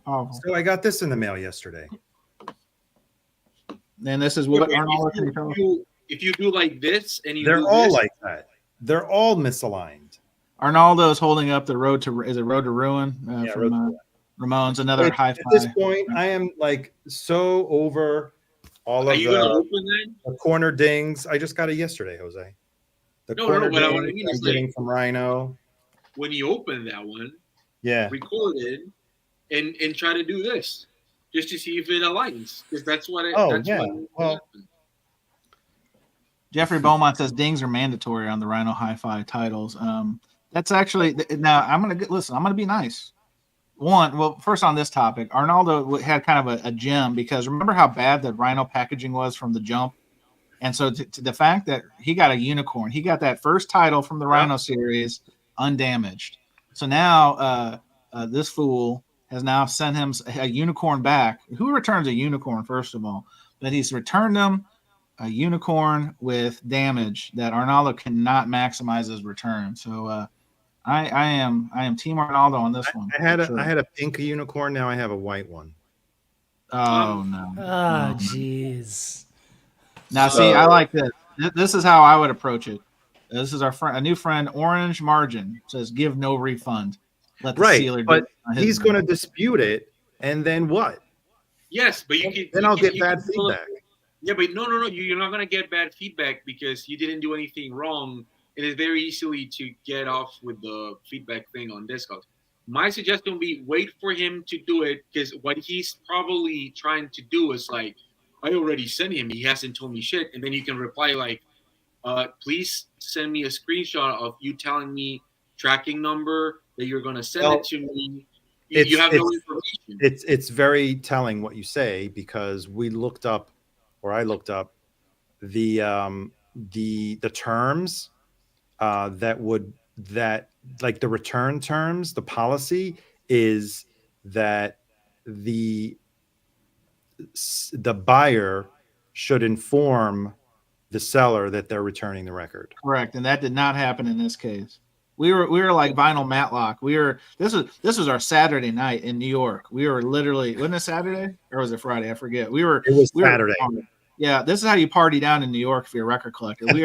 We are about to stick it to this sumbitch because we were reading the Discogs terms and conditions. And now, Josh, as somebody who packs records eloquently, I'm sure there's got to be some chucklehead that's probably tried to pull a karate move like this, or maybe I'm wrong. Hearing Arnaldo's plight as a seller, if you're in his shoes as a small business owner, I mean, what are you thinking, and how would you respond to this?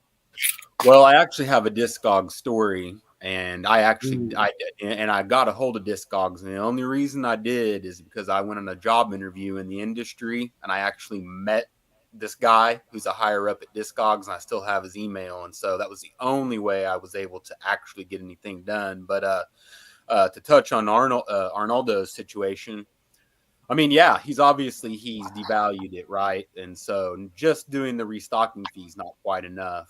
I mean, I would just, I would probably say, hey, I'm gonna, I don't know, man. That is just so difficult. Arnaldo did say that he's for sure it's his copy, so it's not a switch out.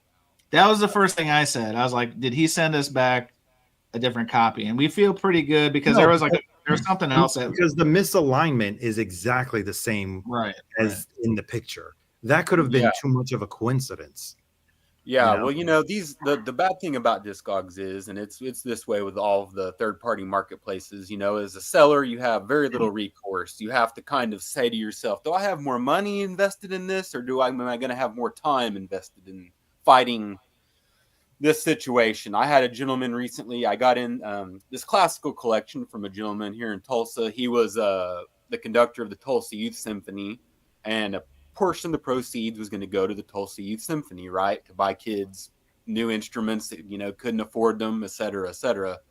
And so I have this guy, he buys a ton of these classical records from me in bulk on Discogs.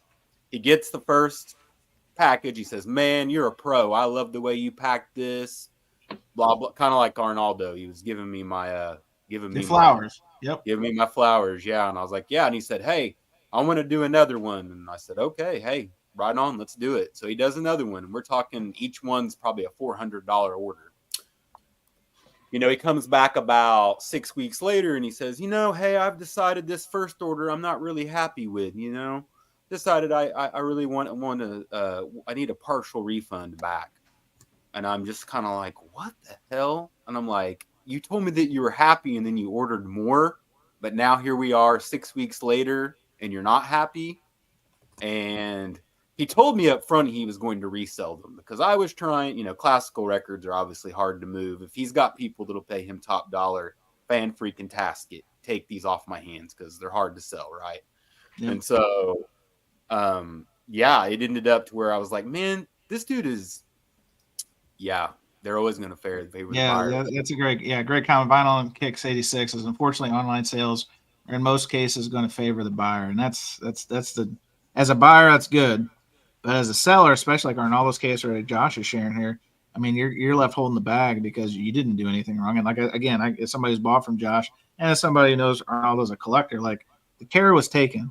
This is now somebody being indifferent or buyer's remorse or whatever. Maybe who knows.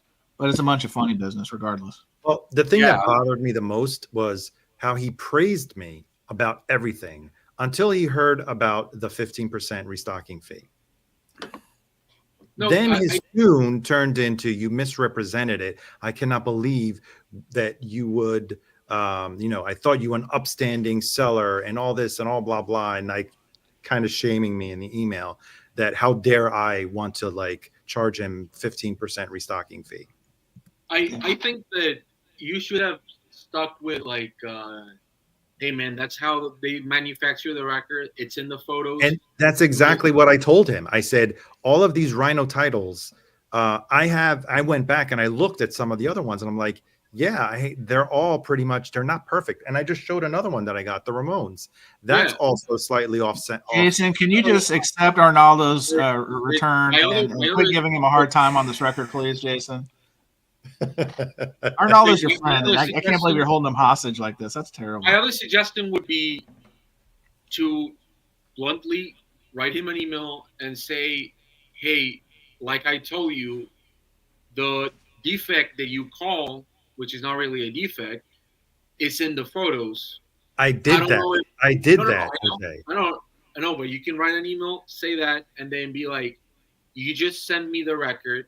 It appears that it's partially open, and it has damage on the record that was not there, as with the photos evidence. So please, I'm going to send this record back to you, and I won't take a refund because now the record is not as I sold it to you, and I don't want to be dealing with other people where I have to explain why it's partially open. So that would be my suggestion, because it's like, why would you have to take it? Either wait for the dumbass to make a dispute on Dominic the dumbass, yes. Dominic the dumbass. Yeah. Or either wait for him to make a move, and then, or just write him an email and say, you know what? I'm not going to give you the refund because you're acting very weird, and there's something going on here. I already alerted Discogs and PayPal, and I'm going to send you the record back, and I hope you enjoy it. The record, it's presumed mint because it's in perfect condition, but you've degraded the record. You ship it, you try to open it, and I don't appreciate that. It's a little off and a little weird. I'm going to send you the record, send you a tracking number. Please don't send it back. Fuck you. And Jose, I gotta interrupt you. We got breaking news. Breaking news. We've got breaking news on the program. Dana Kimbowitz is here. He said he's looking for a sealed Kid Rock grits sandwiches for breakfast. If anyone has one for sale, so important stuff. Does anyone out there have a Kid Rock grits sandwiches for breakfast? Sealed. Thank you. Well, tomorrow when Trump announces he's the Secretary of State or some shit like that, it's going to be mandatory for everybody to have one. So, Chancellor of the Dark Arts. Oh yes, for karate. That's right. Oh, hang on. Now this is a that's a beautiful photo. Jason, who painted that wonderful picture of Bob Ritchie? Bob Ritchie, everybody, is here. Your next Secretary of State, right? This is my name is Kid. Secretary of Culture. Abroad, American culture, American heritage. There you go. So one thing I did want to touch on real quick is Kevin, myself, and my vinyl says that there's one title on Discogs right now, the Cars title, sealed, and its seller has, quote, no returns on sealed items. This is exactly how I handle like my seller page, because here's the rub. If it's a record I bought and with the intent to flip, or if it's a record I bought and I just never got an opening and I want to move off of it for whatever reason, I can't control what's inside. And to me, and I always list my stuff near mint. I could say it's mint because it's shelf, four corners, all the good stuff, but I always do near mint. But I always say no returns on sale. And in fact, I go the extra step and I'll say, hey, thanks for your purchase. Would you like me to open this so I can ship it outside the record, outside the jacket, to prevent seam splits? Because that's the last thing I want is anybody crying that their sealed record that I shipped in a nice whiplash mailer, like exactly what Arnold was talking about. I didn't. So anyway, no returns on sealed records. That's the way to go. So Arnaldo, do you feel better about your situation, or do you feel like you've got some support here in the gallery that feels your pain, or what are you leaning towards? What is your what is your head telling you, and what is your heart telling you? He's drinking.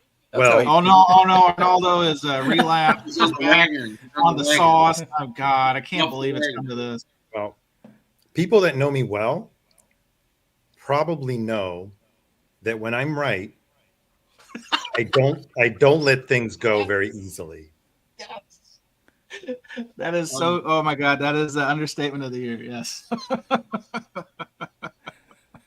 Just don't answer till the motherfucker do. And I really don't want this to escalate negatively on my Discogs profile. nor do I want him to pull a slick move and put a dispute, and I have to, and then I have to refund him the entire amount. So I may take the advice of the majority of the gallery and just refund minus the 15% restocking fee, which is not bad if I disclose how much I sold it for, but still it devalued my record. And I didn't like his dishonesty about how he handled it. And if he does open a PayPal dispute after that, you could say, I just did what's on my seller. But here's the thing. He's just down in the whiskey, guys. I mean, Arnaldo's just really had. No, it's just water. But here's my thing. I will for sure send him an email because I need to document the fact that he returned a record that is no longer the way it was, and he devalued my record. So I need to put it in an email or send him a message and say, hey, I received your record. You haven't heard from me and you haven't gotten a refund because I reached out to Discogs to know how to deal with the record that you sent me, which is not in the same condition that Josh, thanks for joining us. I know you got to bounce. Thanks, Josh. Sorry, we're taking up blabbing about this stupid Discogs thing. No, yeah, good man. Yeah, good luck. I think you're going to end up on the right end of it, man. The right end of history. That's what we look for. Josh, again, high-fidelityrecords.com. Fresh drop today. There's some records, some Tom Petty Mudcrutch stuff I saw caught my eye, so I have to go back and look at it. But anyway, Josh, thanks for coming in, bud. Have a good night. Thanks, you too. Yeah, see ya. All right. Well, Arnaldo, I'm sorry this has brought you back to drinking, and you can resume your career as an alcoholic. Here we are. Sean, the Vinyl Dreams said, at this point, you have nothing to lose by giving him a partial refund. At least you have the record. I did. I did lose value in the record. That's my point. True. That's true. Now our friend, I have to go back. Cesar, he said, that's a lot of work. Just refund with the money and move on. You win some, lose others. Oh, this is a life lesson. This is some personal coaching, Cesar. Don't waste your precious time, Arnaldo. You can be using that time looking for new records. That's yes. Can we also give another piece of advice regarding Discogs? You told me no returns on sealed records, which I updated my terms as per that. But also another. Big Chris says you must be an Italian, and that is so true. Let it go. I don't accept, for people that cancel orders because, I made a mistake. Oh, that's not the record I wanted. Oh, I found it some other way. Can you please cancel my order?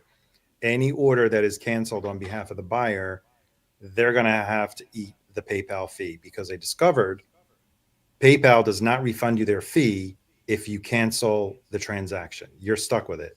Yeah, so that's what, 3% generally? I don't know. I think it is 3%. I don't remember. 3% that you got to take it in the shorts on that one. So anyway, well, we hope if anything else, obviously besides being entertained, that you've learned that if you are selling records on Discogs right now, go set your terms and conditions.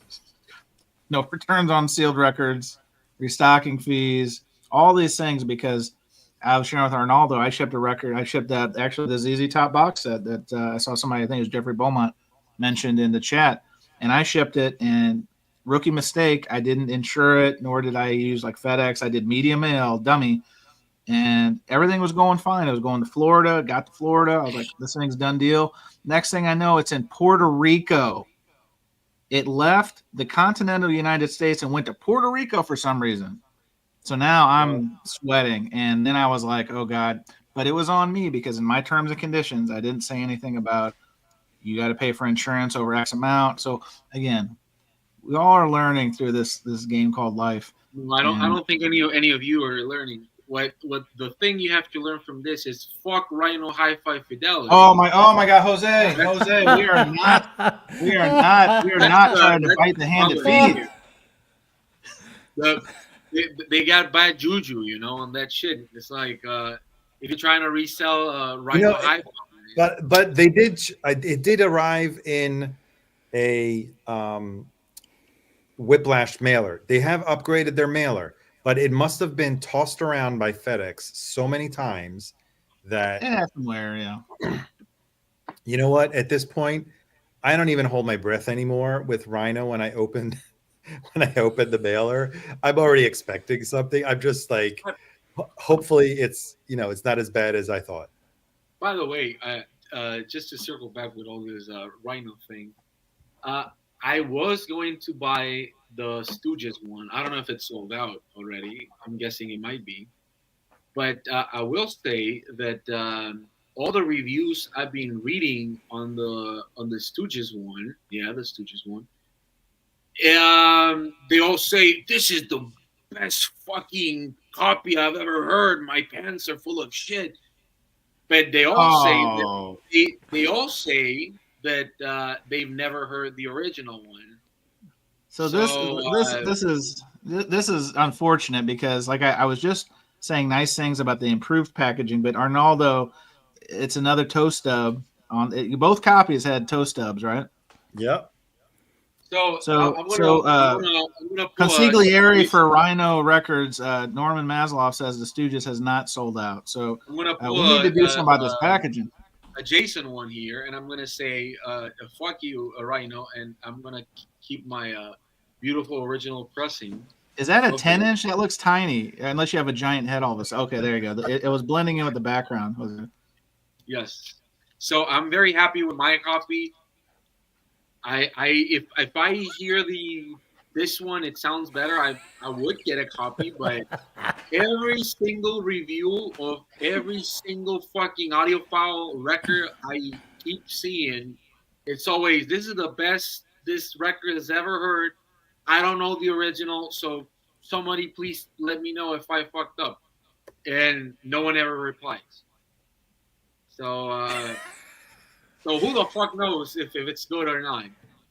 So I'm making a video about it actually. Just, I didn't want to give away the throw the baby out the bathwater, but yes, Jason has shared there's a sound lab experiment going on right now. And okay. Yes, I just got it yesterday. I got both of them yesterday. I do have an original of Road to Ruin, but I don't, of course, have the Ramones one. I mean the Stooges one. Where's Jason copy so I can. All right, hold up. I'll get it for Jose. Hold on. Oh, Jose, you're just throwing cookies at the caged animal. I believe I have another pressing that he does because mine doesn't have the Stooges logo.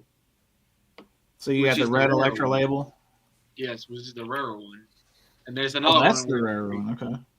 Yeah, this is the rare one. Yeah, and the one with the Stooges one. So I didn't know Jason was that big of a Led Zeppelin fan. No, he has a promo one because that has the logo on it. What are you talking about, hombre? What you talking about? Oh, step down. Step down. Wow. It is in there. I can see it. No, it doesn't. No, Jose, you just got served. I don't know what else to say. No, because I don't need it to be a promo, but I doubt that it's gonna be the Rhino one is gonna be better. I don't think. I'm gonna say something since I'm not on the Tone Poets Society, like I'm banned, right? You know, too many hate things on Kevin Gray. As you know, Kevin Gray, he mastered this thing, right? He's their boy, right? All I can say so far, like not all cuts hit as hard as this, but then some cuts are okay. But it's like a very minor thing. Like, and I'll make a video and like we'll listen to it together. I think that's the most important thing. Enough of the talking heads, we'll just listen to it, right? I will say that the drums, I have 3 other reissues, and the drums on the original one, they just sound like real, and all the reissues sound like weird, you know. But again, I keep reading the reviews, and everybody's like, where are you reading these reviews? Where on the dark web are you reading the reviews? Everybody's like, if I had Kevin Gray in front of me, you know, but I don't. No one has the. So Jose, they're saying it's bad. No, they're saying it's amazing. Oh, is it saying it's amazing? I mean, of course you would say this was amazing because, like, if it sells out, then you can sell this for $300, right? And then you just bend that corner for Arnaldo, you know. Damn. You know? Yeah, so when Arnaldo wants it, just punch it. Too soon. No, but for real, I don't know if It's not working. Bob There you go. buy it. There it is. I might buy it. I don't know. It's weird that it hasn't sell out. Who Well, the fuck common buys audiophile doesn't know this first? record. They don't know this record. They're not familiar, you know? And like Josh said, I think some of the flipping has probably subsided You're a little right. bit. I think people have been You know, holding on wait. to some of the cards too long. Everyone knows. Everyone knows at least one song for that Stooges record. It's in a fucking Disney movie soundtrack. The Cruella de Vil, whatever the fuck the name in English is. It's in that movie. So who doesn't know that song? And who buys the Cars record over that one? Long day, Bobby. I'm just That's- saying. You should buy it, whatever. You know, it's cheap now. You know. I'll think about it. Buy You know now, what? buy later. Yes. Right. Yes. And you don't want to buy it from Arnaldo, you know. You don't from a mean Discog seller like Arnaldo who will just scam you. Yeah. You should block him on Discogs as well. I should what? Block him on Discogs. Oh, well, what's the fun of that? I want him to. He's never going to. Well, if you block him, then I won't get any messages from him. Yeah, Arnaldo Right? likes the message. That's his favorite part of this. Not the will I or won't I or how will this resolve itself. He just wants to get these enlightening messages of collecting shame and I thought you were this man of highest integrity, but you're just sewer dog and all kinds of this insane stuff. See, Mazzy's doing it right there. So I'm gonna tell him myself. So when those two titles, Road to Ruin and Stooges, came out, I bought two of one of the titles. I'm hoping because I do like to speculate a little bit, but now I'm starting to wonder if I bought the wrong double up. I bought two of the Ramones. You But now, fucked up. you think I fucked up? I should have got the Stooges. Yeah. Well, also if certain people who I You may can buy read it, I don't know. to later don't watch this, it was also potentially a re-gift down the road. But yeah. I mean, again, what I'm saying here, do you see what like Mazzy's doing other people on Discogs? They're going to praise this. It's going to sell out. Then people are going to flip it. This is already a game. Rigged. It's contrived. With Rhino. Jason, do you have 8-track equipment? Kimbowitz has a 8-track. If we can add that to the mix, because that is that's raw dog tape, as we call it in the. Right, Kimbo, I'm going to put it in my DSD machine. Gonna extract every little thing. But with Rhino, you don't know. They may just do the unnumbered version, and then there goes your rarity. Did the Black Sabbath #1 drop in price? Oh, the Master of the Reality? I don't know. No. Oh, I'm sorry. Yeah, the original. Did it drop in price? I would bet a left testy on that one, because that was one I was telling anybody that had a second copy, move off of it, because once they did the unnumbered, I bet you it tanked. Let's take a look. I'm in Discogs, Black Sabbath. And my questioning is genuine, because I again, with reissues, I feel it. Okay, yes, it's better to buy one at normal retail price if the new one is 35, 40. How much is the Rhino one? $40. 40 bucks. What? 30? 40. $40. If it's $40, I mean, I pay less for my original. Oh no. Well, it's down to $38. Oh no. Well, hang on. So the that's the unnumbered. Now, wait, you sure? Am I looking at the wrong one? The numbered one. There's one. Numbered. There's 49 copies available of the number one, and $64.99. I can tell you, folks. Humble brag. I got way more than $64.99. So did I. So, what's that saying? Buy low, sell high. Yeah, this is but I don't know about future releases. Cry then, cry now. That's what. Cry always. Cry always. Cry always. Yes. But so I'm pretty sure that the Cars one is going to get reissued at some point. The Stooges one, Rhino's repress that shit almost consistently every 2-3 years. So, and I have two copies. I have like a 2010 one. I have like the Rocktober one. I have this beauty, and they all sound like shit. Yeah, so this is the numbered one, and here we go. Yeah, $64.99 is the cheapest. So the last one sold November 6th. Let's see here, Bebop Boobop. So the last one sold, yeah. So it's yeah. This is the game we play, guys. That looks horrible. 131, and then one motherfucker bought it for 69. Yeah, that's yeah. I don't even know, like, if they even have what we'll call the good old days of when you're getting cranked. Yeah, I mean, you're easily clearing $100 on this guy. And like one of my little things I try to do is if I do a double up with the intent to flip, I at least try to double up so I can at least get my copy for free. That's like the minimum, right? But this was good eating, as we like to say. This was a good eating title. Oh, holy shit! What, Arnaldo? Is this breaking news? What's going on here? Okay, now it's pissing me off. What? I'm browsing through the cars,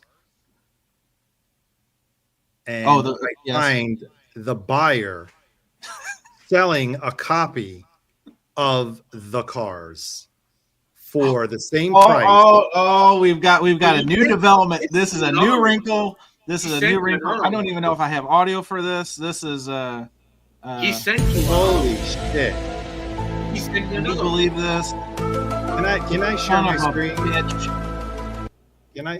So Arnaldo, what you're saying is that this particular seller who you're engaged in Discogs combat with, he probably did exactly what you guys were suspecting. He did the switcheroo, and he's selling my copy, and he flipped it. Motherfucker! I never curse on here, fans. This is a great ending, by the way. This is a motherfucker. But plot-wise, the plot thickens. I don't even have music for them. I need a drop for this one because this is an unsolved mystery. Go to pull it up. You gotta pull it up. Yeah, I'll pull it up. Let's blast this guy. Let's blast. We're going. Scorched earth. We're going full on now. I'm sorry. We're going full on. Someone's got to buy from him and do the exact same shit that he did to me. Okay, hang on. I'm just buying tacos now. I'm here. Hang on, let me get. Wow, that's crazy. That's nuts. Look at these man. tacos. And when it's just people that know me, I don't think bad of people. I always give people a benefit of the doubt, but it never dawned on me until someone said, "You sure it's the record? You sure it's the record that you sent him returned?" All right, so what we've got here, ladies and germs, is this is the cars, this is the numbered, this is everything we've been talking about. This is basically the whole freestyle. It's been building up to this, and this is not a switch-o change-o on our end. This is a new development that Arnaldo has unearthed, and so what he is alleging, I got a little ledge here, is that our friend who is really putting Arnaldo through the ringer is now selling this title. So which listing, how much is our friend trying to get for his copy? Exactly what I sold it for, $2.99. Scroll down. My foolish behavior. Hang on. Go up. You already passed it like six. Hang on. Are you on the right one? Yeah, right there. There he is. My foolish behavior. New seller. Motherfucker. Wow. Screenshot that. Well, we have this evidence, I guess. Yeah, you should screenshot it because you need to say to Discogs, hey, I think we got a true switch-o change-o. Where is that? Elliot Cruz had the quote of the line. Elliot Cruz threatened to put physical harm. Wait, can you highlight the noting corners part? 4 sharp corners out of print. Motherfucker. Sorry. This is pissing me off. In bulletproof arrangement, volleying whiplash. Can you see what else he's selling? I'm just out of curiosity. My foolish behavior. Well, hang on. So I'm going to read this for the visually impaired folks. So our friend who Arnaldo is going to Discogs war with is a new seller. So it goes back to all day or no way. Here we go. And the listing says sealed with capital no corner dings, 4 sharp corners, out of print, without ubiquitous corner dings that plagued far too many copies, caused by the incredibly poor album mailers that Rhino employed. Mazzy, you got to send this to your buddies at Rhino. This is a world champion audiophile snob right here. Album package and quote bulletproof arrangement rivaling the vaunted Whiplash LP mailer. Boy, that's a mouthful. I mean, that is something else. And in one of his many emails, he said, I have been searching high and low and for a perfect copy, and I thought that I found it. Oh my God. What? Yes, let's all inbox the wanker. Now we're talking. This is how revolution No, starts. please don't. I want him to keep it on there. I'm going to screenshot this, and I am going to blast him to high hell. Man, you crossed the wrong Italian. That's right, Bobby. Talk about smug. LOL. You're damn right. Can you click on the motherfucker? I just want to see what else he's selling. Oh my God. All right, Jose. Let's see here. Let's see. So no picture, which is always sketch. That's it. He's selling only one fucking record. What a 1050 shipping. Oh my God. This guy. Wow. 1050. 1050 shipping. Yeah, he doesn't know he's messing with a made person. Arnaldo literally is calling some of his paisans right now. This guy's gonna have some broken legs. I'm just kidding. That's a joke. Wait, can he do it with like Tony Soprano type?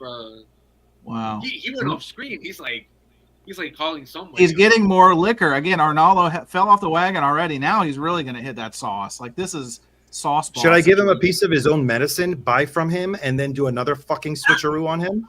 Should I do that? Should I do that, guys? Wait. What you can actually do is buy it, but don't pay for it. You know, because you can click on it, make the thing, and then just on the thing put, "Hey, you dumb fuck, it's me. Remember me?" That's what you can do. Guess who's back? What's up? You can actually put pay. What is it? Add to the card, accept, but you don't have to actually pay when you have to put your card. You just go to your messages and click on the thing. You don't have to pay. So KRWD says, searching for a perfect copy of my ass. There you go. Yeah. Well, what is that going to resolve? He's not going to be able to sell it because you're buying it from him. Jeffrey Beaumont is upset. He said, I'm pissed because I only got 120. Yeah, then he's going to put a negative feedback saying that he never paid. He never paid. Or just because you can report him as a scam. So Big Chris has got this is checkers, not chess, right here. This is he says Arnaldo should buy exactly what I thought. The one the guy sent. Wow, unbelievable. Cesar says, "Don't mess around, Arnaldo. Just report him first. Then you can do the whole mess around. First, you got." Yeah, but how am I going to report him? Like based on what? I think you got to send this listing. You got to add to your follow up on that Discogs thing you sent in, I think. But wow. Follow up? I don't even know. You send a message to Discogs, it goes into the black hole. It's like, how are you ever going to follow up on it? You know? No, but just like I would do that. We have a suggestion. Easy Now 27 says, give Bobby Gass's address. Hey, Bobby will shake this fool down. There's no doubt about it. He'll go down with that fucking scooter and beat the fuck out of it. Forget about it. Wow. Well, if I send him an email to blast him that I caught him, right? He's going to take down the listing. Correct. No, so I gotta play it. Just buy it. Don't pay for it. Just make the order. But if there's a better peanut gallery late at night for vinyl community content, I don't know who's better because we've got some great suggestions on how to remedy this. He's in Virginia. I have his address. Oh yeah, we don't want to dox anybody. I am doxing Buddy, but I don't want to dox anybody here. So, no, Norman asked, "What city and state is he in?" Oh, see, look, that's what I'm saying. We got the gallery ready. They got the chains. They got the lead pipes, and they're ready to shake this guy down. So, Jose, let's end this on a positive note because we are at time. Jose, can you tell us where did you get that? You even have a hype sticker? Mine didn't come with a hype sticker. I got to be honest with you, but well, I got it from Permanent Records, and they had it with they love it so much. Look, they have a sticker on it and everything. Jose, you know we saw Lance at WFMU. Yeah, I know he was there. He picked that out of the dollar bid. Well, so that's No offense to Jason.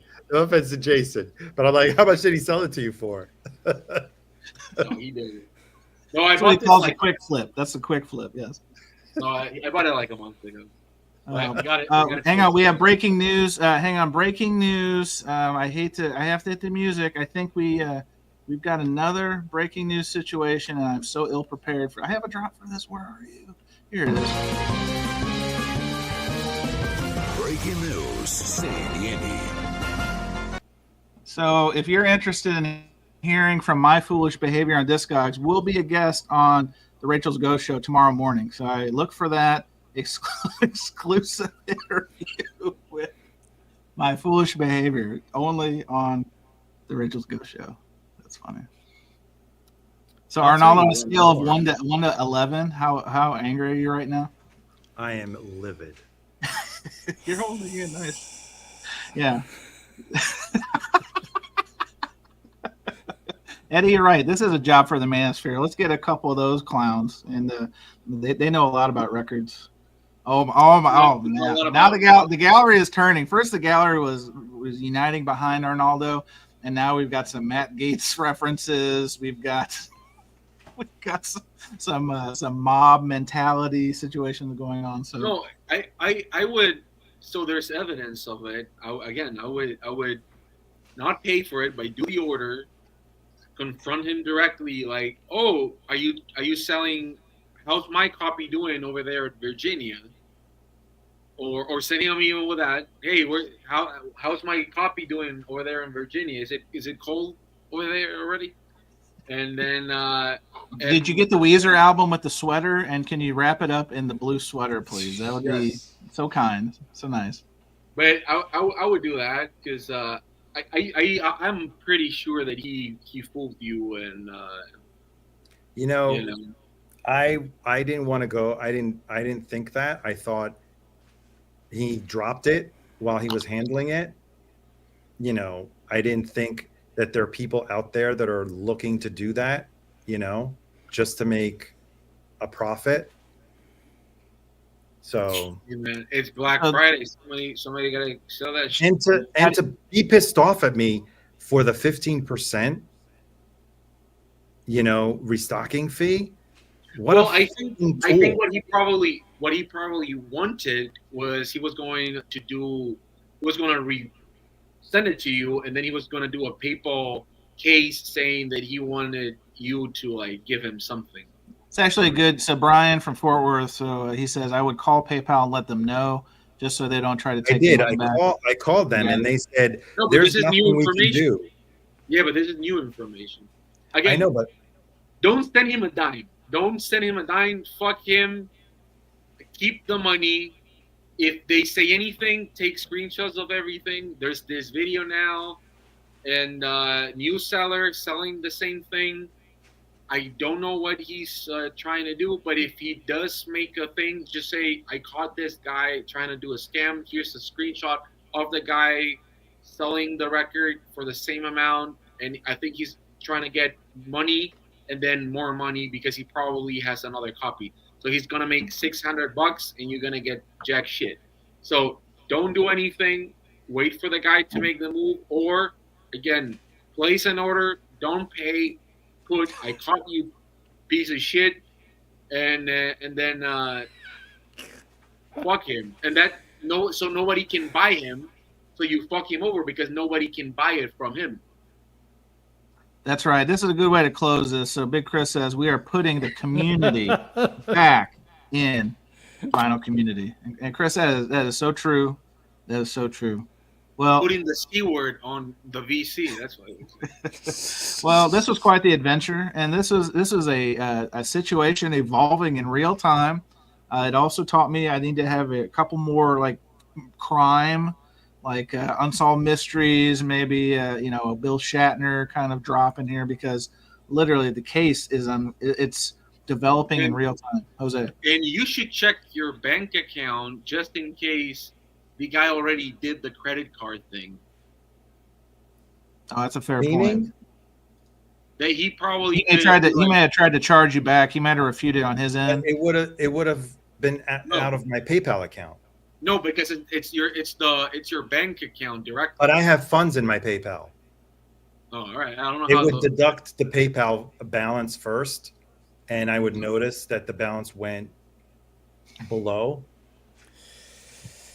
So Eddie, I'm going to give you the last word. Eddie's Physical Media Talk. My guy says, "United we stand. Record mailers shall fall." Eddie, that's a great way to put this. I want to thank everybody. We're gonna go off screen. We're gonna calm down Arnaldo before he literally gets the Casa Nostra involved because we don't need that on our heads.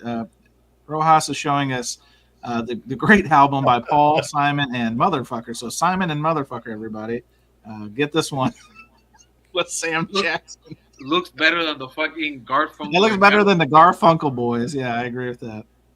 Anywho, well, thanks for joining us. Surface Noise got real exciting, real quick here in the freestyle. I appreciate everyone joining in the gallery. Jason Rojas, Jose Moreno Aran, Arnaldo, La Cosa Nostra, Delius _ Frequency, and Concert Buddy signing off. From the next stream, I'm going to be the Don. Oh, the Don. Ooh. Fat ring? Can you get a fat ring? Like, Can you? Are you evolving from Mr. Negativity to the Don? Are we seeing what do they call that, butterfly effect? Is that what's happening? can you imagine Arnaldo like chumping a cigarette? Like, fuck that guy. Oh, Arnold is ruthless. I saw him at Rough Trade. I saw him in action. It was something. All right, thanks for joining us, everybody. Appreciate you. Next week, B-side. Check out Spin. A lot of these faces. Be good and be good.